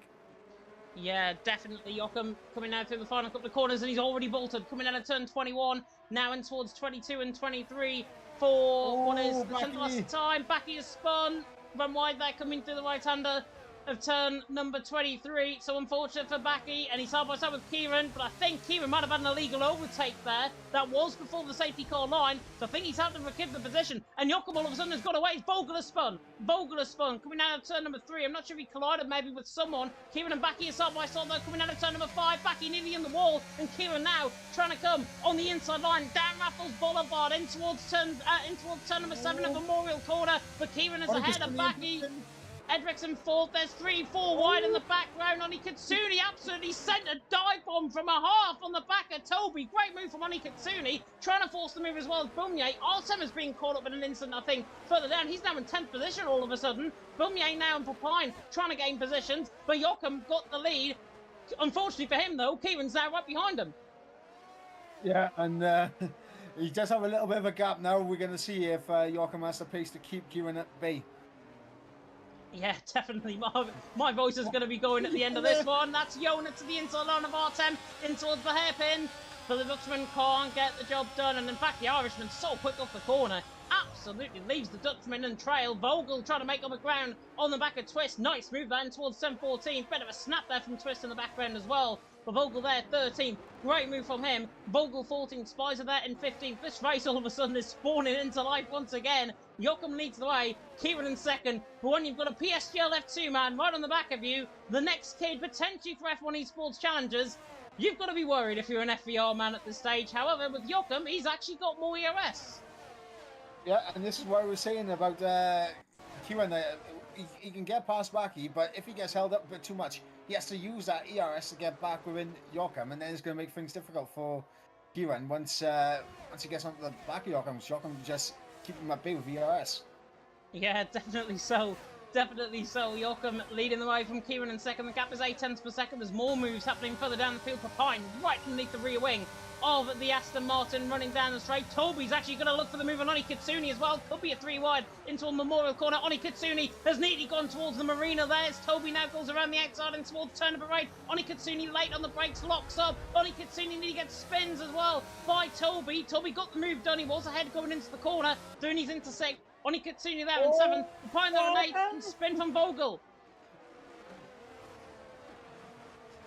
What's got in behind that battle? You got Adam just getting the move done on Bump J. A little bit of contact made between them. Yona in the mix as well. It's all kicking off here for the final couple of points. It is. What happened with Artem further down the field? Because it looked like it was side by side between Oni Kitsune for Pine, and then all of a sudden I see Artem nearly half spinning into the corner. Yeah, so on the exit of the corner, Bump J and Adam just touched wheels, and Adam almost went into a half spin, but both caught it. Yona almost got in the mix as well. Oh. So, Oni Kitsune again, a little bit sideways. My connection, I think, might be going. I'm not sure if it is. Hopefully it's going to be okay for the final 8 laps or so in this race. Pine though in 8th, Artem there in 9th. As Rudy's picked up a 3-second penalty. I think it was the fastest lap there from Kieran as well. In all of that, Yoakum there leads, Kieran in 2nd. But now, who was the hunter is now becoming the hunted. Yoakum leading the way, Kieran in 2nd. He needs to use his engineering might for FBR to try and fight off the ERT man. If I was in Kieran's shoes right now, I'd be sitting in and behind, go for the move on the final lap of the race, and bring Backy and Edrex along with me. Yep, I mean, if I was Kieran, I would not be in a rush to make this move. Save your ERS up and time it to perfection. But for Yoakum, you just need to kind of break away now. You don't want to waste all your ERS, but you don't want to leave yourself defenseless for the last couple of laps. Yeah, and that's what Yoakum has got to worry about. He's going to be the defence meister really out on track. As he goes a little bit deep there into the Anderson Bridge, actually gains a little bit of time. Oh, he's a little bit sideways there coming out of turn 12 across the Anderson Bridge. Kieran there on the back of him as well. Backy there in 3rd. Edrex there in 4th. Doing a good job at this stage as their position changed further down the field. That was Pine, I think, going around on the injuries for a second. Oni Kitsune though was lagging with them, and side by side, and Oni Kitsune's gone deep for Pine. Beautiful switch back, gets the job done surely, and the Belgian through, and he's into 7th. Oh, Oni Kitsune, oh my god! Oni Kitsune absolutely lunged that to the inside line through 15. It's going to cause all sorts of carnage in behind. Artem there trying to hang on as well, and Artem nearly in the wall. Fumier nearly in the wall as well. I think he has got damage, unfortunately, and that's what happens when you get a little bit too aggressive. Honestly, it is all kicking off here. Absolutely, the final 10 laps is all kicked off at Singapore. It has all kicked off in Singapore, indeed. I think my connection is just going to what I'm going to do quickly is while we've got a little bit of break in the action, I'm just going to leave the Discord call and then I'll come back literally in 2 seconds. Hopefully that might just fix things. Hopefully that might be okay now. It is Yoakum leading the way. Kieran in 2nd, 3 tenths per second away, and Yoakum and Kieran still hanging on out in front. But hopefully, with 6 laps to go, my connection holds, and hopefully we'll get a very good final 6 laps of the race as well.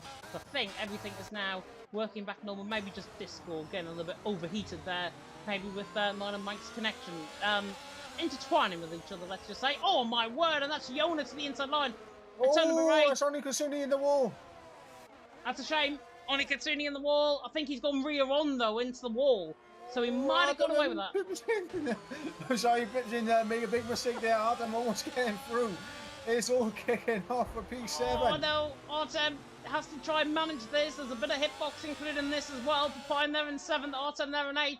Bumier in 9th, Yona in 10th. Yona's absolutely flying at Bumier to the interline. He goes, and he's in the back of him, the Red Bull. Ferrari spun. Oh my word, absolute chaos. Riley nearly caught up in that as well. And that was all from Bumier, just messing up his braking point about 10 yards too soon. Or 10 yards too late, I should say. And the RRT man now sends nearly half the field round with him. His twist has spun as well, and no foot wing. That's one definitely for the stewards, I think, as Riley on the back of Yona now. Yona definitely, I think, with front wing damage, he's going to be struggling now. Yeah, definitely going to be struggling indeed. This race is just kicking off big time. Kieran on the back of Joachim, running down the straight once again. Is he going to look maybe for the move this time around? Yes, he is. He switches the inside line, twists of a turn in the pit lane. Joachim's trying to force him all the way to the left hand side, and they make contact. Kieran has spun. Nothing he could have done about that. Joachim is sent round. Kieran on the inside line. The gap should have been given. Joachim forcing across in the back of Kieran. I do not like the race lead getting decided by that. Joachim should have been aware. Kieran to the inside line was always going to be forced to the inside line. He was always not going to back on. But Kieran now leads, back in second. Edric's there in third. They've got about as much fault in that as each other. But for me, Joachim, I think, coming across on Kieran not left enough room. That's why the contact was made. Unfortunately, I was on board with one of the battles in the back as I just seen that Spicer absolutely rear end Riley around. So Riley now out with the points, and it's all getting a little bit scrappy now for the final 5 laps. It's like an open lobby all of a sudden this race here in Singapore. Artem on the back of Riley, looking to try and get the move done. The Irishman on the back of the FEO man. Not going to get the job done this time around though. Kieran leads the way. Backy in second. Edric's there in third. That is definitely going to go to the stewards though with Kieran and with that instant. And in fact, actually, Riley, I'm not sure if he's got damage potentially, but he has let Artem through. So Artem through and he's into 11th. Riley there in 12th. Oni Katsuni there in 13th. Kieran though leads the way 800th of a second. To be honest, if I was in his shoes, I'd be trying to gun out that gap as much as possible. Because if he gets a 3 or 5 second penalty, he hasn't got enough over Joachim, and he'll be dropped behind Joachim if that is given by the stewards. Yeah, and obviously this is big in terms of the team championship as well. Because obviously NLR, both drivers in the top 10. Rudy with a 3-second time penalty definitely will drop down behind Joachim. Scott Pipkin involved in a couple of incidents that may get looked at. And his Spicer on the back of Jonas. Sorry to cut you off, Mike. Oni Kitsuni is in the prick lane. He's retired. He must have had rear wing damage. Around the outside goes Spicer. Brilliant move on Yona. Fantastic stuff by the GSP, man. That is how you overtake in Singapore. Spicer through and he's into 9th. Yona gave him literally no inch of room. Phenomenal move by Spicer. He's through and he's into 9th. And that was move of the race by an absolute country mile. Fantastic from Spicer getting through on Yona. Now Yona is going to be under pressure from Artem, who's only 1.2 back. Yeah, definitely. Your own saying Joachim turned a little early, I think. Dirk saying Joachim just turns in from, I don't know how you can say that is Kieran's fault. I'm not saying it's Kieran's fault. I'm saying it is Joachim's fault more than anything else. Kieran, though, out in the lead. Backy there in second. Edric's there in third. Regardless, though, of what opinions are there in the chat, it is definitely going to be dealt with the stewards, because I know for a fine fact that is going to get reported. And you never know, both of them might even pick up a penalty, and both of them might be adjudged a fault, and there's no further action. Who knows? Stewards are totally, they're not us here in the commentary box, let me tell you that. I'm not a steward here in NLR Esports League. I think it's a good thing, because I'm calling the, I'll probably stick to my guns in terms of some of the decisions and some of the calls that we made here in commentary. But Kieran there leading, Backy there in second, Edric's there in third, and Dirk saying in the chat there's a common NLR race. It is, and especially NLR now, 4th and 7th on the back foot. Bombier on the back of the point, I don't think is going to be close. He is closing in. No, he's not close. There's Artem's on the back of Yona. Oh, this is going to be interesting. Obviously, Bombier on the back of preparing for P7. If the IRT man gets through, and obviously Rudy with his time penalty will drop down to 5th. If Joachim can somehow get 3rd, I believe FVR still score more points here tonight. Yeah, he's got to hope, I think, Joachim Edrex picks up a penalty. I think that'll be the only thing he can hope for. Backy maybe picking up a penalty could force him maybe into second towards the end of the race. Who knows? It's going to be a really tight fight towards the end of the race here. But Bumier again still is on the back of Papine. Papine there in 7th, doing a good job. I mean, NLR, considering where they qualified, and especially with Rudy, how on earth Rudy is P4 in this race? I do not know. I think everything has just fallen for one half of the NLR team.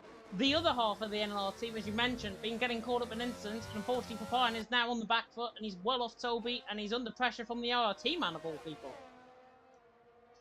I mean, what's called, you mentioned about what's called NLR again, decent rub of the green here.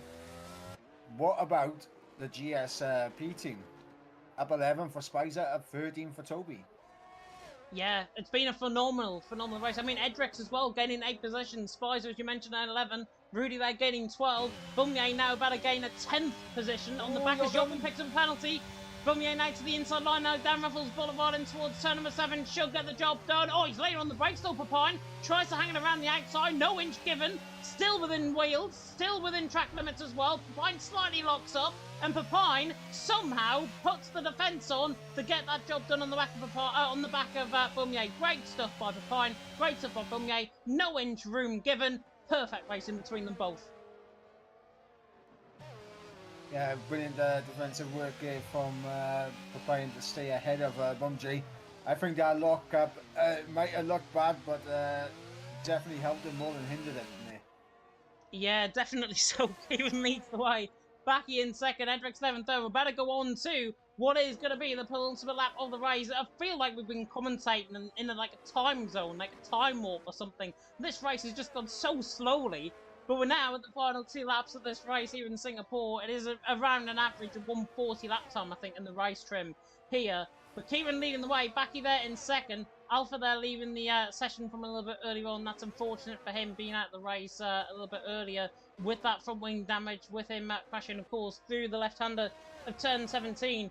But in the end, this race has been nothing short of absolute chaos once again. As Dirk mentioned, it's a typical NLR race, and I totally agree with that at this stage. Rudy there in 4th on the back of Edrex. This could be the main battle now, I think. Everything else, I think, has seemed to have calmed down. Kieran now pulling away from Backy. And Kieran, apart from that incident with Joachim, has been pretty free in this race. And he's looked pretty dominant, you could argue. Yeah, I think there was only like 1 or 2 drivers that really were on pace to challenge Kieran. One being Joachim and the other being Adam. And with the instance that Adam suffered early in the race, and obviously that incident between Joachim and Kieran, it's just left the door open for Kieran to just manage the rest of this race, because I think Backy's keeping him honest, but he's managing it. Yeah, definitely. I mean, Kieran has done a fantastic job. Backy is keeping it at it, and it's not been easy. Do not get me wrong, it has not been easy for the ERT man out in front. But ever since that safety car really came into play, that first safety car, then he got put on the back foot under the second safety car, everything has worked out in the end for Kieran. And I'd said this a little bit earlier on, I think, and I contradicted myself slightly by saying that Kieran has managed this race really well indeed. 1.1 seconds is the gap. Backy there in second, not really living up to the pace, but the battle for third, if Rudy and Joachim, if one of them can get their 3-second penalties removed, one of them is going to be on the podium. Rudy has done a stunning job from what, he's now in 4th position, from what, 16th on the grid, I think he started and qualified, out of Q1. He's done a fantastic job. The race has really helped them. The planning of the race has really helped them. Bumye just picked up a 3-second penalty. Yeah, that's going to help against Spicer. It is. It's going to help Spicer and maybe help Artem as well, but I think he's too far behind. Yeah, Artem a little bit too far back unless he can gain 2 seconds in this lap, but Spicer definitely looking to jump up in position here. Yeah, he is on the back of Bumye, 8th and 9th position. Out on track, there was a spinner, and that is unfortunately Yona on the other side of the track through 22 and 23. And he is just embarking onto his final lap of the race. It looks like, actually, is he waiting? I don't know what Yona's doing. Is he waiting for Riley? I wanted to give him a battle. That'll be interesting if he is. Yeah, Riley's going to hope not. He's going for fastest lap. He's going for fastest lap. Exactly. It's not really going to work out. Yona has got back going again. I think he's probably just caught eye of me running through the stream and thought, yeah, I'm not waiting up for Riley. He's 30-odd seconds behind. Absolutely no chance. Absolutely no chance as well for Backy to catch on the back of Kieran unless he spins coming to the final 2 corners. This has been a fantastic race. Yona again is waiting up for Riley, maybe to have a final half a sector battle, I think, through the final sector. But Kieran coming out through turns 20 and 21 for the final time. He has looked absolutely brilliant once again out on track. It's been a phenomenal result from his perspective. That yellow flag again is for Yona. But Kieran, round the final quarter, on the run to the line, wins in Singapore and returns for his brilliant best with Backy there in second. Edric's there, the absolute underdog, I think, of that race, finishing in third. Fantastic result from him and Rudy's perspective there in fourth. Joachim there in fifth. Toby getting close with Papine. Gonna jump them, I think, both. Papine will finish in sixth ahead of Toby. Toby there in seventh. Bumye with that 3-second penalty in eighth, but Spicer, as you mentioned, has jumped ahead of him. Artem there in 10th. And Yona is waiting up for Roddy for final sector battle coming through the Anderson Bridge. This could backfire against Yona, but yeah. Is this even allowed in the rules? What's called no. Baki, his teammate, has fastest lap at the moment. Riley is going for fastest lap. He's purple. He's 2 seconds up, actually. His Baki's personal best, 39.3. Riley 2 seconds up. I mean, with Yona in the way, this is not really curb there. Might have just cost him. Yona is holding him up. Has Yona been... This is weird. This is honestly really strange. Riley, Yona there in 11th. Riley in 12th. And Riley, is he going to get fastest lap of the race? No. And, that does not... Gets it. That doesn't sit well with me. No, neither does me. Neither does me. I think there's a loophole in the rules being exploited there, I think, from Yona. Toby gets driver of the day awarded by the in-game fans. That battle, though, yeah, Yona shouldn't have done that. After that spin, he should have just continued on at full racing speed and picked up the position where he did. But honestly, that does not sit well with me at all. I totally get what Yona was doing there, and I totally get that he wanted to try and fight and hold up Baki, for Baki to get that fastest lap. But Juventus Racing pulling that out the bag doesn't sit well with me. And honestly, if I was in that team right now, I'd be very disappointed because I think there's a penalty definitely coming their way. Yeah, especially considering it's Riley going for fastest lap, and Juventus already had the fastest lap, and it's a Juventus driver trying to prevent the new fastest lap from taking that point away from him. Yeah, it just wasn't needed. It wasn't needed, and it glosses over a perfect race from Kieran and from Baki's perspective, and it just throws Juventus into a state of maybe disrepair as a result of that as well, and they will not be looked at in the same way, certainly in terms of the rest of the season and the final race, of course, next week in Brazil. But Kieran does take the race win. Baki there does take second and the fastest lap, which he deserved on his own regard, apart from a little bit of team tactics there, which really did not work. Edric's there in third. Fantastic race from his perspective. Maybe getting driver of the day, maybe with Rudy as well there in fourth. Drove a fantastic race. Joachim there in fifth. If he didn't spin, Joachim would have been, I think, second and maybe challenging Kieran at the end of that race. Joachim did a fantastic job, though, regardless. Papine there in sixth. Toby there in seventh. Spicer there in eighth. Bumye there in ninth. Artem there ran off the top 10. Yona there in 11th. Riley there in 12th. Clausen in the chat is fuming at Yona. I can definitely tell you that in the comment section here. Oni Katsuni, Twist, Vogel, Flourish, Pappy, Alpha, Stretch, and Max Power all DNFing out of the race. In the end, 8 DNFs out on track. Actually, Neil saying it was very smart by Yona. Yeah, it was very smart, but there's a loophole being found there somehow in the rules, I think. It might have been smart by him to keep the fastest lap, but from my perspective, doesn't sit well with me, and to be honest, it goes against the rules of racing. And final point, actually, sorry, cut it off there, Mike. Final point, actually, do you ever see anybody doing that in real life? No. Apart from potentially, Juventus. No, I was going to say Juventus football team. Juventus football team, yeah. I mean, Juventus getting thrown into complete disregard here. Goodness me, they don't really need the level of aminosity that I think has now developed there in the chat. Certainly not the football team, at least. The esports team, maybe.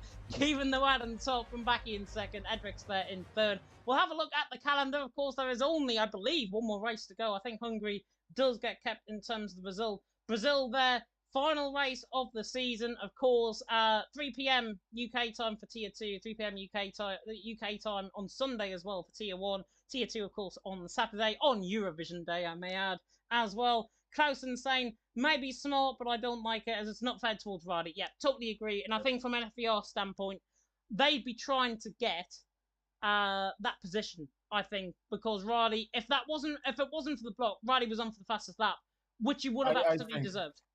I think that could be a potential quali ban for the next race. Yeah.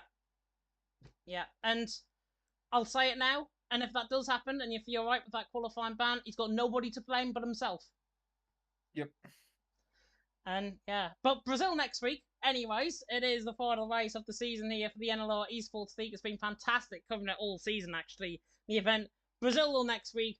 Back to, we could call a natural racing track other than Singapore. Brazil, fantastic race to end off the season. And if we get any amount of aminosity like we have done tonight here in Singapore and any amount of crashes, it could be a thriller. It absolutely could be. And it's definitely going to be a very intriguing season finale, especially with NLR obviously outscoring FER here tonight. And if the Hungary results stand, then we're in for a very, very big championship battle at Brazil.